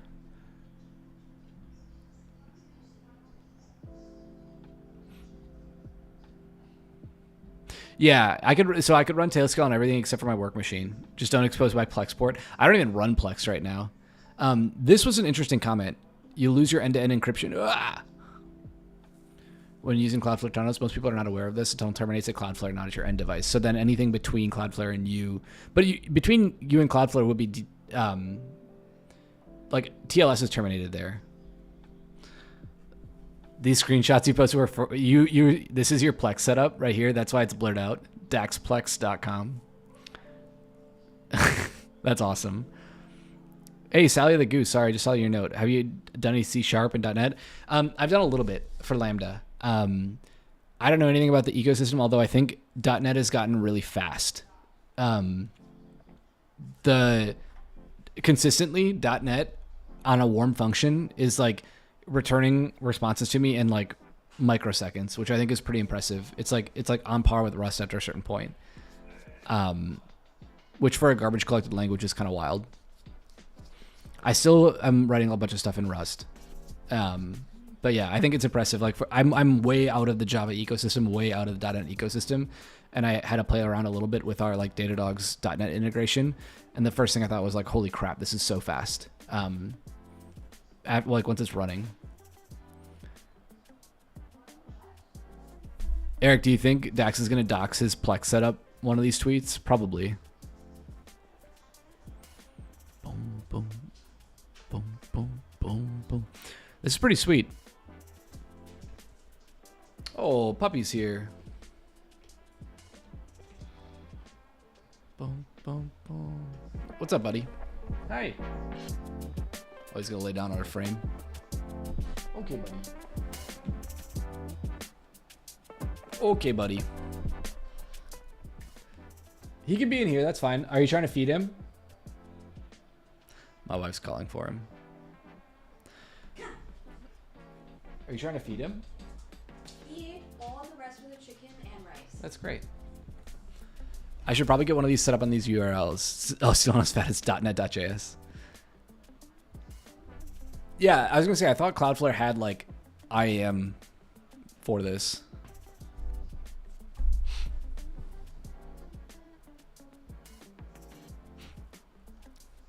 This looks decent.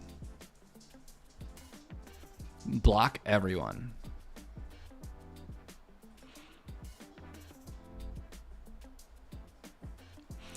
Oh yeah, Sally the Goose. That's by far my biggest critique. I end up using Rider literally just to use .NET. I had to get like a Rider license. It's ridiculous. It's like the calling card out of all of us. Oh, you know you worked in DevOps if you have a Plex server. I should set one up actually. I don't really have like any pirated content though. I'm all about the streaming game. I'm streaming everything now. In my youth, it was a different thing, but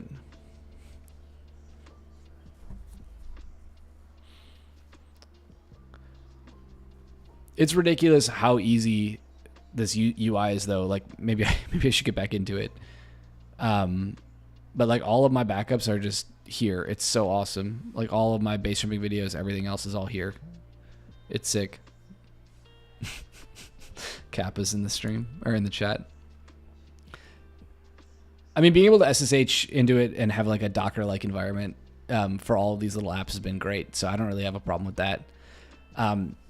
Pretty impressed with using some of Dax's work, and it worked the first time though. I think that's definitely the stream highlight so far. This was sick though. Same code, same container. Pretty easy. We could also run this on the Synology box. We could do all three, right? We could self-host it and then use Cloudflare Tunnel and expose it publicly. And then we could host it in Lambda and then also in Fargate. And then we could even put it on K8s if we want. Except that would just be crazy expensive because I'd have to pay for my own control plane. Pretty fun though. No, Eric, no, the NAS is a x86 machine, and I'm using an M1, so I've got an ARM chip. So I'm using it as I have it as a Docker context, so I can build on the machine itself. So for this, for curler counter, oh, I didn't merge this PR.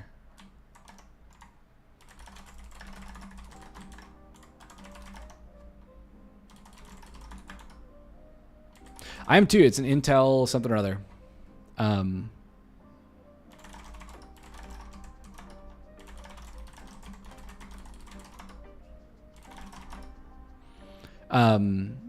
What is it?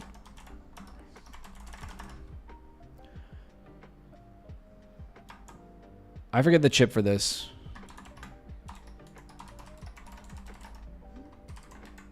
Nine two three one plus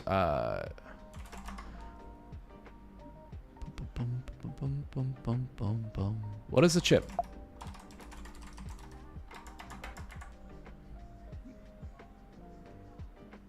Yeah, it's some like low-powered internet Intel thing, I think.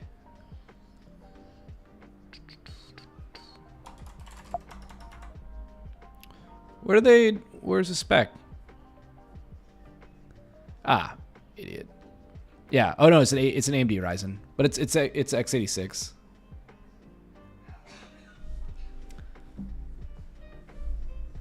Two core, 64-bit, 2.6 turbo mode to 3.1. Yeah. But it's pretty sweet because I can do. Where is the history? Grep. Yeah, Docker context, use AJNAS. Boom, Docker build, and then we can. Yeah, so now it'll just fly. Build it on x86, no problem.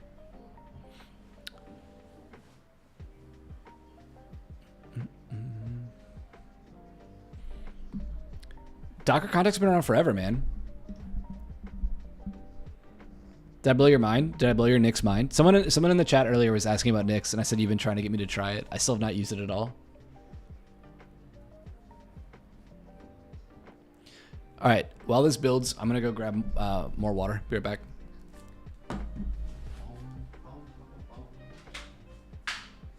England won that?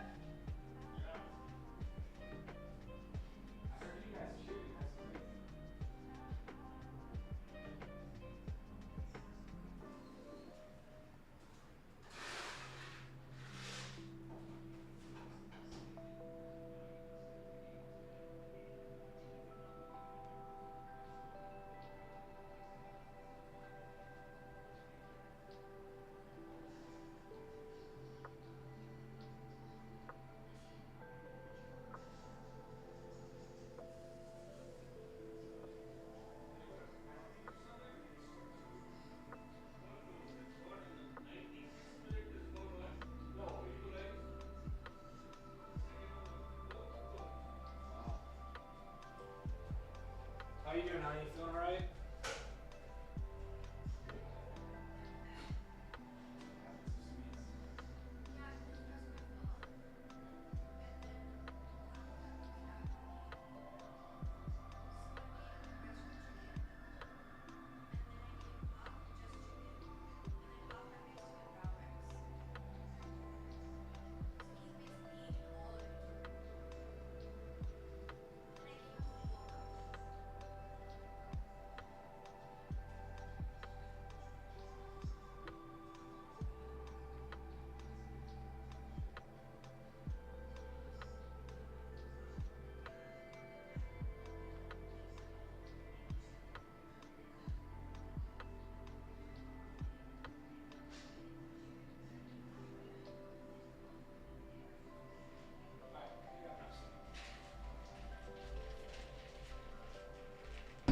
All right. Yo, I'm all about that exercise ball life.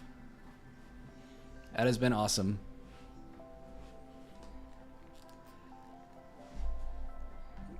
A while ago, useful on Windows to target WSL. Yeah. Oh my God, I can't even. Oh, so glad. The only thing I dislike more than Red Hat Linux is using Windows. Sweet. Yeah. Okay, that built. So we should just be able to run it now. Oh, we've got it already. Yeah. Boom. Where's my Docker start? I've got a bunch of things. Yeah, here we go. Yeah, there we go. We're chilling. Boom. We should have gotten those points now. Make sure that all works. Oopsies. I have to log in 1 second. Let me go fuzzy mode.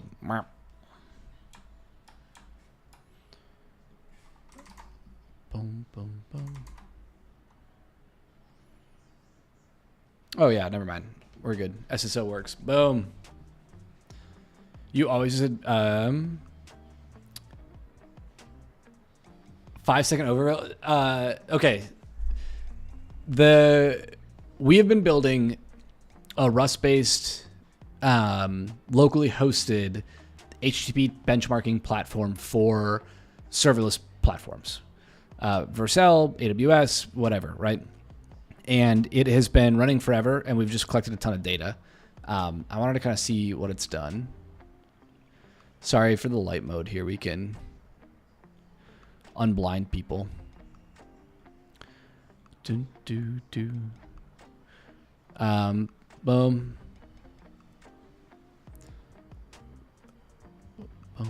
Am I only getting 1 point for Vercel? Nothing else? What happened? Oh. Did I delete the... I wonder what happened. Yes, and thanks for the follow. It had some AWS metrics. I'm not sure why. Okay, I have to look into this. It looks like it lost a bunch of, a lot of data points.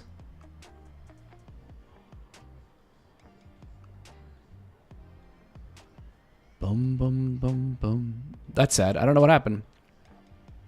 So it was running. It was collecting a bunch of data. Something happened. We got a bunch of points, and then we only got Vercel points after that. Vercel found your IP was like, nope. No, they've been cool. I have permission. Actually, did they fix this yet? Oh, they said they were gonna. No, May 1st, 2023. No update yet. Benchmark. So they gave me permission to benchmark their application. It just took forever to like figure that out.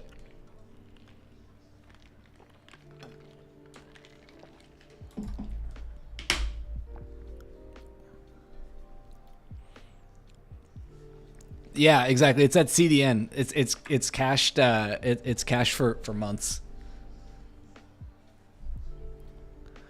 Oh, what did I do here? Did I do something wrong in my loop? Oopsies.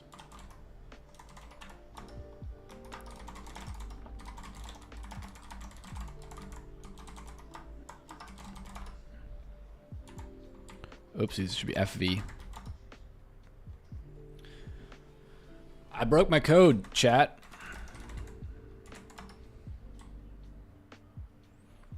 We merged it with no consideration. Okay, so we get some attempts.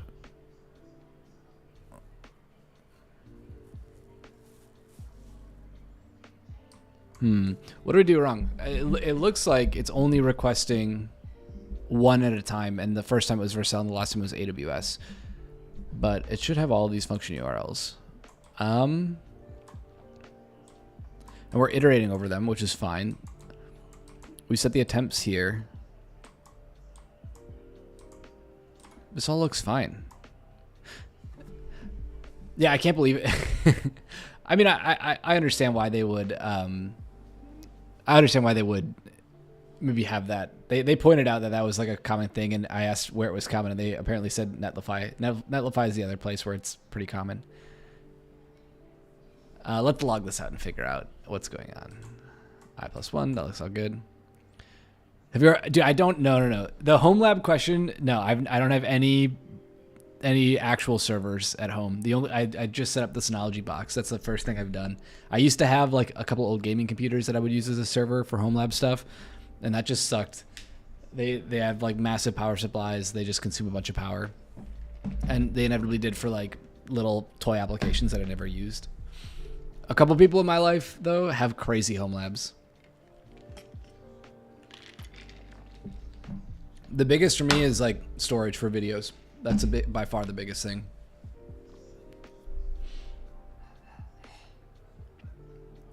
Yeah, see now exactly. The fun part is setting up the infrastructure, and then what are you doing, you know? This was running on a Raspberry Pi, or was about to run on a Raspberry Pi. Plex. Plex for all your home videos. Exactly. I should set up Plex. I don't. I do have like videos that I've made and edited that I'd like to watch on my TV. They're not on YouTube, but that would be cool. Okay, so this is out of the loop, so that's fine.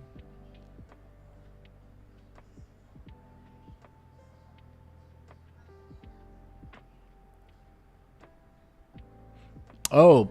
Plexes, they're connected to all the over-the-air HD channels. You get a ton of free TV. That's pretty cool. All right, maybe we'll set up Plex. I didn't know that. That's neat. I know there was some. I know Plex. There was some like kerfuffle on the internet about Plex. How it was they're changing their licensing or something. Yo, Zmaster 109. Thanks for the follow. I think I just broke 512 followers. Wow. Thanks, y'all. Appreciate that. Thanks for being here. And everyone on YouTube, thanks for being here as well. Oh, to try to compete with streaming services and differentiate. Yeah, it's got to be tough because I think they were kind of always marketing in illegal, pirated content, and it would like they wanted to find a way to break out of that. Okay, what do we do wrong here?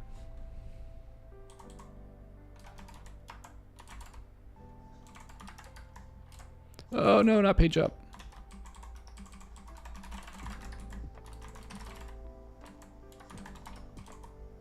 Boom, boom. Yeah, so this should be safe to log. I won't log the URL out.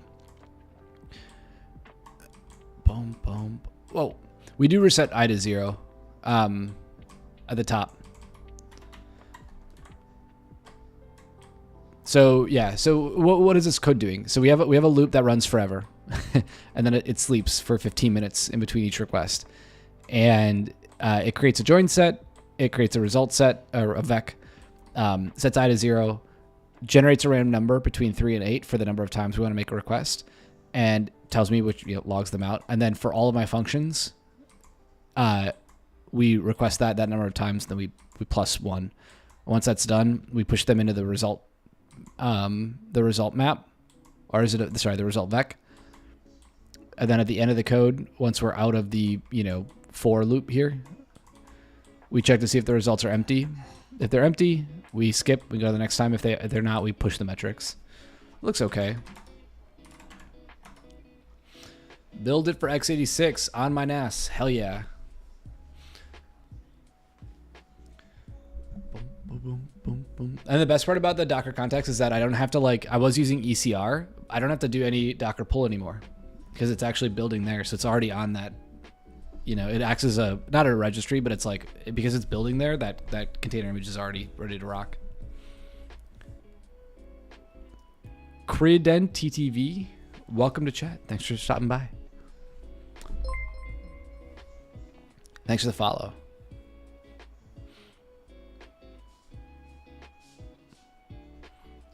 Maybe I screwed that up. Let's take a look. Oh, you're right. I think you might be right. Yeah, no. You're right. We should reset it. I see what you're saying now. My bad, yo. Nice catch. Yeah, you're totally right. So we set it to, you're right. We set it to 0, but then we go through the loop and we don't reset it back to 0 for the next run.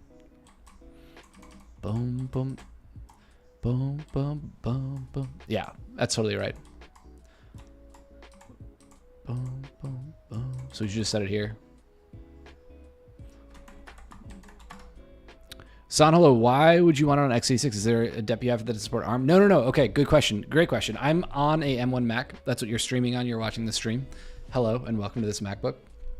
But my Synology box is x86, and it's going to run this container image.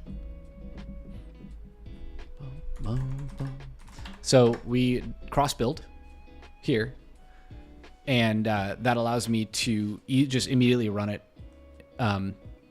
Yeah, because even though container images handle all of the OS stuff for me, they don't handle cross architecture. It won't, you have to, I'm sorry, that's not, it's an architecture aware build. So you can either run it under QEMU. TCP stream is not following. Wow. Well, welcome to the channel, TCP stream. Thanks for the follow. Yeah, so I don't want to run it under, I mean, I could run it. I don't care that much about it, but I don't want to. And then the real thing is if I cross build, if I build for x86 on my M1, it takes forever to compile it. It would be less of an issue if I was using, here's where an interpreted language is kind of nice, because I would probably have a base image that's already set up for x86 in Python, for example, and then it's all set. But, okay. Whoopsies. ITD, and then boom. This should be it. Okay. So now it should return docker ps, docker logs practical Shamir. There we go. We did it. Thanks, Future Highway. Good read of that code. That was the issue. So we got points now. We got lots of points. And you can see that we've got Hono, AWS, Vercel, Serverless HTTP, LWA. I ran it for months. Actually, it probably still is running in Lambda. Oh, maybe I throttled it actually. So yeah, the complaint, the whole reason this precipitated, actually the whole reason Synology even sent me a NAS device is because Vercel mentioned that they run their own CDN in front of their serverless functions, their Lambda fleet. So they'd asked me to make requests from outside of their AWS network. So I was running it in Lambda and I was requesting Lambda. And yeah, well, it's not their own CDN. They're using AWS's like TCP accelerator or whatever it's called. What's it called again? Oopsies. Accelerator. What's it called? Global Accelerator. That's it. You have a TCP request, it'll run on their network, and then they bill you. Of course they bill you. Obviously they bill you. They bill you from whatever source destination or source region and destination region the request goes to. Yeah, of course they do. I mean, that's their money. So I think that was their, I don't want to say complaint, that was their feedback. So I said, okay, let me get a device to run this benchmark on. And I had tried doing it on a Raspberry Pi, but the Raspberry Pi I have is from 2011. It's the original Raspberry Pi B, and it's like ARM v6 or something crazy. A couple of people in chat helped me compile it, but it kept just crashing, and I think I've just got like a corrupt memory card or something. Like it's just an old Raspberry Pi. So and the Synology people, at that time I had like a bunch of tweets go really viral. So the Synology people reached out and sent me a box. But it's now been like totally critical to my workflow. I'm a fan. Using it for all this stuff, and that's how I handle VODs and upload VODs and stuff. Daddy Bezos needs his boat fuel money. Yeah, yacht. You don't drive a mega yacht without billing people for network traffic.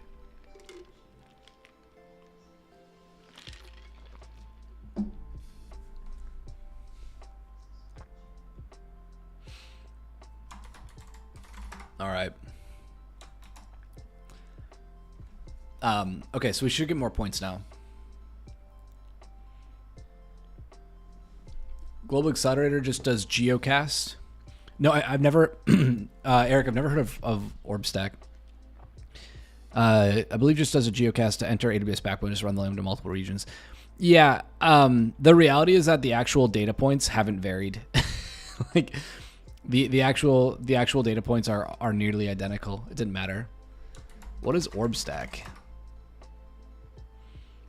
Oh no, so I need to. I was using Finch, and then Finch now mounts a drive on my machine, and the corporate IT software at my company doesn't allow me to do that, so it breaks. So I was using this, which is awesome. I was a fan of this. I did a couple streams about this. It's just like a wrapper around Lima, Containerd, etc. But it drops straight in. So if you have like any Docker build, Docker start, Docker run, any of those commands will just run with Finch. They're identical, and it's great on Mac. I don't think it runs on Linux, though.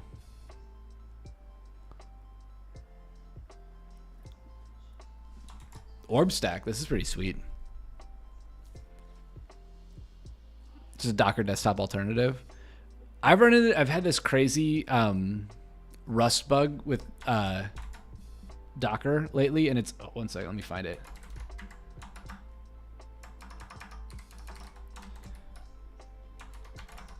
What Docker desktop should have been. I'll check it out. I'm getting these like crazy kernel panics under Docker installing Rust, specifically Rust docs. And there's like a couple other people on my team that have the same issue suddenly. It's certainly a Docker issue. I posted about it here. Stable or nightly, it doesn't matter. And it just like, as it's compiling Rust docs, it just explodes with a seg fault. And then the bash script is something about like linking into a temp directory, and it's there. This did exist, and then you try to unlink it or like delete it, and it's just not there anymore. Something is wonky is happening.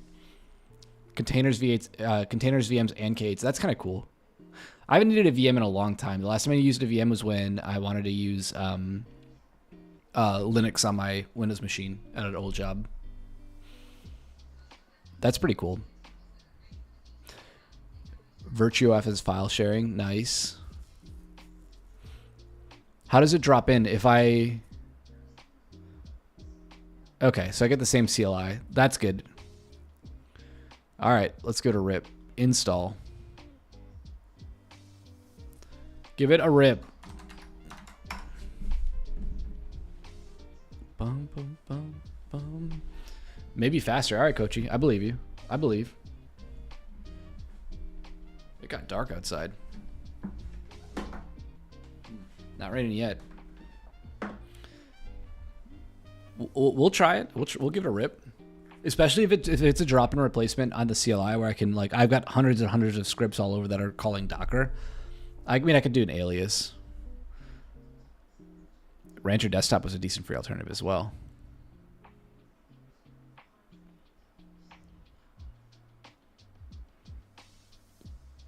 Bum, bum, bum. Okay, so I can close Docker Desktop. Okay, Docker Desktop is gone. Wait, hold on. Why isn't it going away? It knows it's being replaced. Okay.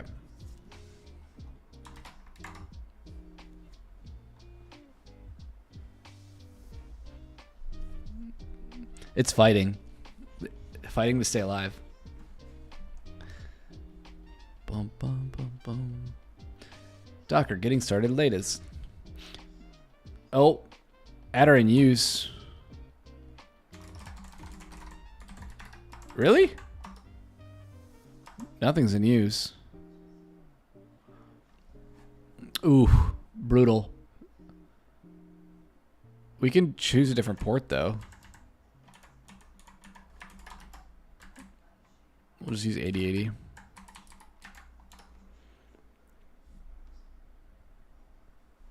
Bum, bum, bum, bum. Is this a browser-based thing? Or do I... Let's find out. Nope. Oh, Spotlight? What?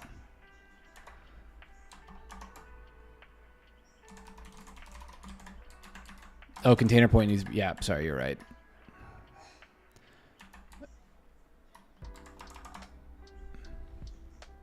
Just type OrbStack. Okay.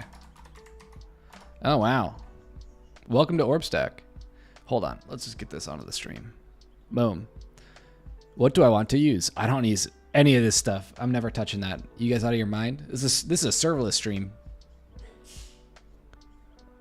Oh, it needs my password.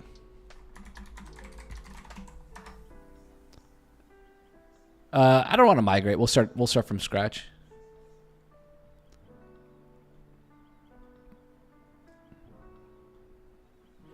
That is neat though. Open localhost. Yeah, so let's do localhost 8080. What? Why? It doesn't work, chat. Did I get the port order wrong? It's local remote, right? Ah, I got the port order wrong. Well, let's try this again. Now it's working. Hey, congratulations. Everyone, congratulate me for running command. We've done this. Yeah, okay, so it's local container. That's what I thought. Thank you, thank you. Thank you for the claps. What is a container? Liz Rice, legend. Our application. Communist application, our application. All right, this is pretty sweet. I'm going to run this week and see how it does. It'll do everything, like it'll cross build for me and everything. Does it do, oh, here we go. Here's a real question. Does it do platform, like does it do build X? Or does it do build contexts? Oh, so now it's building on my laptop. Okay, that's not gonna be fast. Let's see how fast it is. Let's just see. Actually, hold on. Bum, bum, bum, bum, bum. Kill this. Time, bang, bang. Okay. So we're going to build it with OrbStack. You believe it supports everything. Well, can it do my taxes, Eric? No, then there's still room for more features. You gotta open a GitHub issue. Depends on if you're Docker taxed. If you download the container. No, that's a VM. This is all just Rust compilation. Yeah, Sanholo, I'll have to just call it. It's definitely not set. It's definitely building on my machine.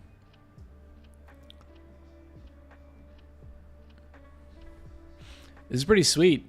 It's pretty fun when chat tells me just to like run commands on my laptop. Dax did that to me too. I installed the new version of SSD. Pretty cool.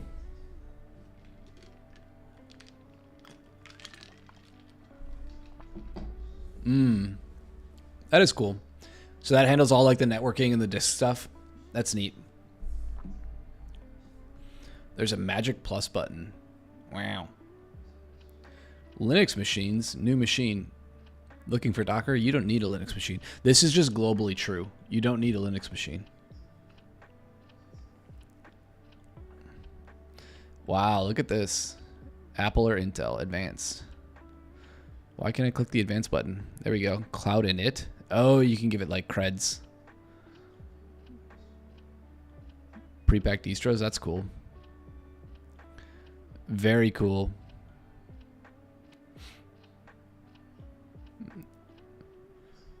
Kubernetes disabled. It's going to stay that way, chat. We're not going to. Why risk it? Serverless has brought us this far. I'm just trying to trigger Eric. All right, we can eat this container out.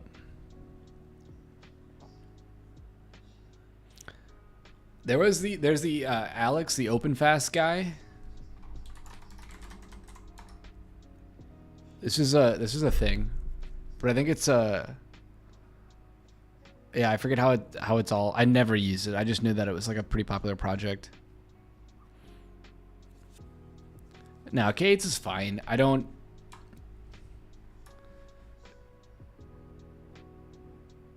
This is fine. Oh, this compilation is taking forever. I've never used Knative. Never had to.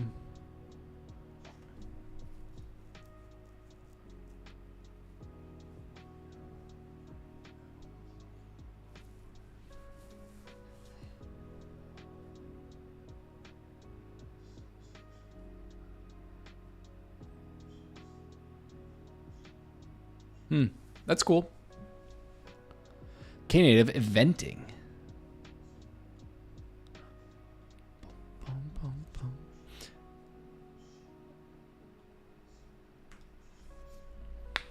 I mean, that is the magic of serverless, right? The event-driven architecture, which is a buzzword for sure, as buzzwordy as serverless gets. But the whole idea is you've got loosely coupled services and events that can pass between them. And it's super easy to add more or add less. I think EventBridge as a service does a good job of kind of following the same model. You register events and then you can publish them or subscribe to them. Pretty simple. But useful, especially when you need to add more services or you have like a event bus or something.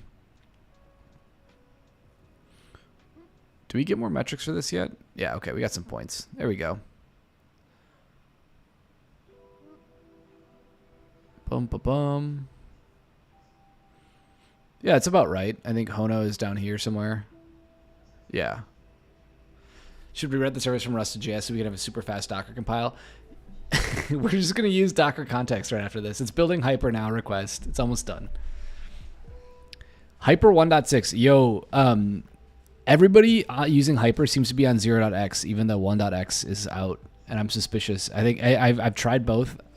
I had a 0.x service that I was like converting, and then I kind of gave up. But I've seen that it's okay. What did it take? 4 minutes 36 seconds. Okay, not bad. Okay. Now we'll build it on the NAS.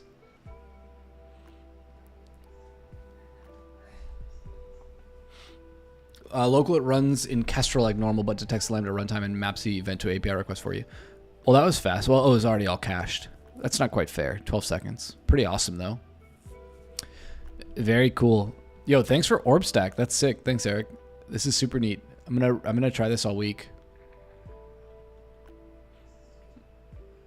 Boom, boom, boom. Oh, and it lets me browse. That's sick. I just double click the image. It lets me just browse it. That's super cool. Like, take a look at that. Where's my, oh yeah, it's not Vartask. It's under, where did I copy my app into? Did I copy it? Is it var or something? Whatever. It's in here. Var opt. Orb command runs in the VM. Has a lot of cool features. That's sweet.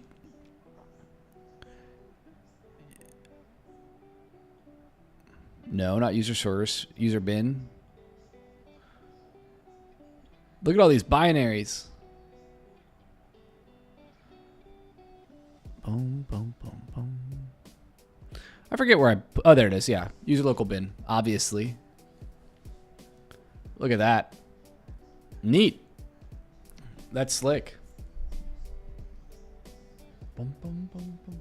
How have I not heard of Orb Stack before? This is so cool. Orb Stack. This is so neat. Versus Docker Desktop.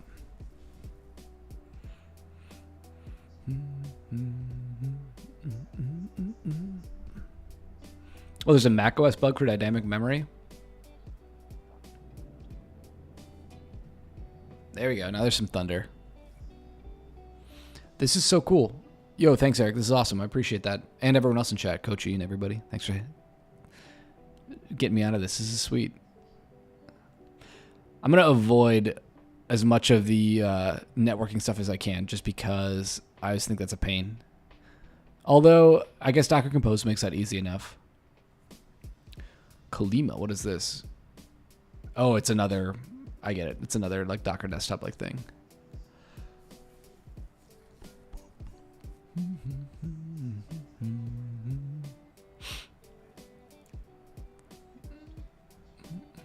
Super cool. That's sick.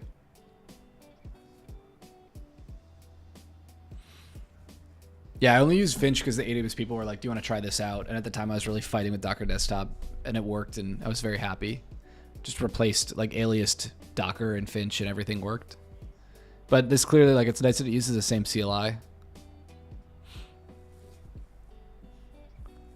Yeah, I mean, it's just fine, right? Like, it just works. Half the thing about these tools is like, I just want them to work. I want them to get out of my way.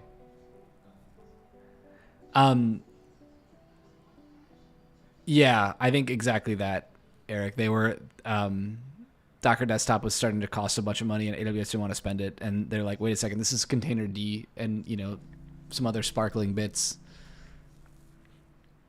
I feel that.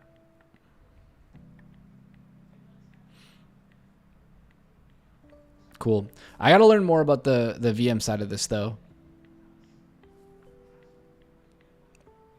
That's neat.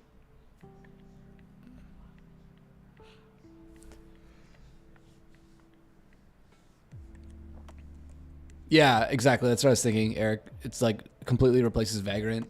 Although I haven't really used it. We use K8's workspaces. So for like if I need to use, I've got a couple applications that we're running in K8s and then we can just use those remote workspaces. Which is fine. Like SSH and then Vim works, and then they've got like SMB, so you can, you know, drop files into it or whatever. And then all the K8s commands integrate, so it's like kubectl, whatever you need. This is cool.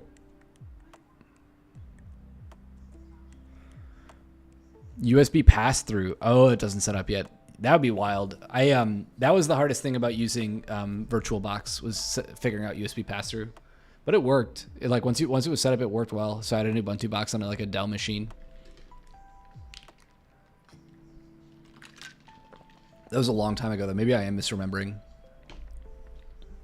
As that happens.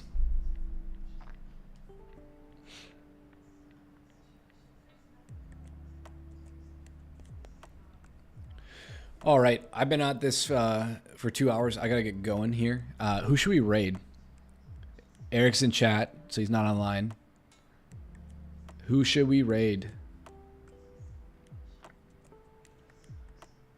What are people doing? Video games. Aiden is cool. Oh, Fossabot? Yeah, we can raid Aiden.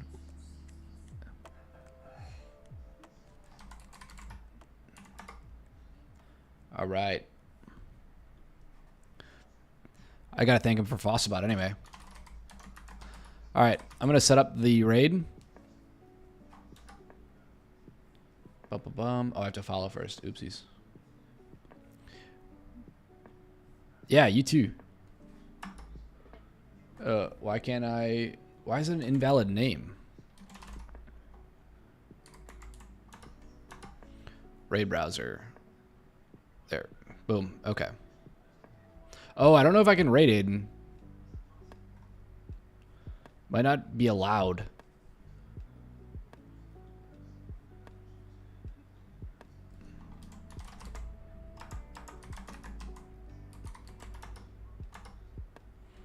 Yeah, it's a limit. I can't rate him. All right, everyone go check out Aiden's stream. But I appreciate it. Thanks for hanging out. Thanks for Dax for talking me through SSD Ion and Fargate. And then thanks again to Eric and everybody else for OrbStack. Appreciate it. Take care. Have a good one.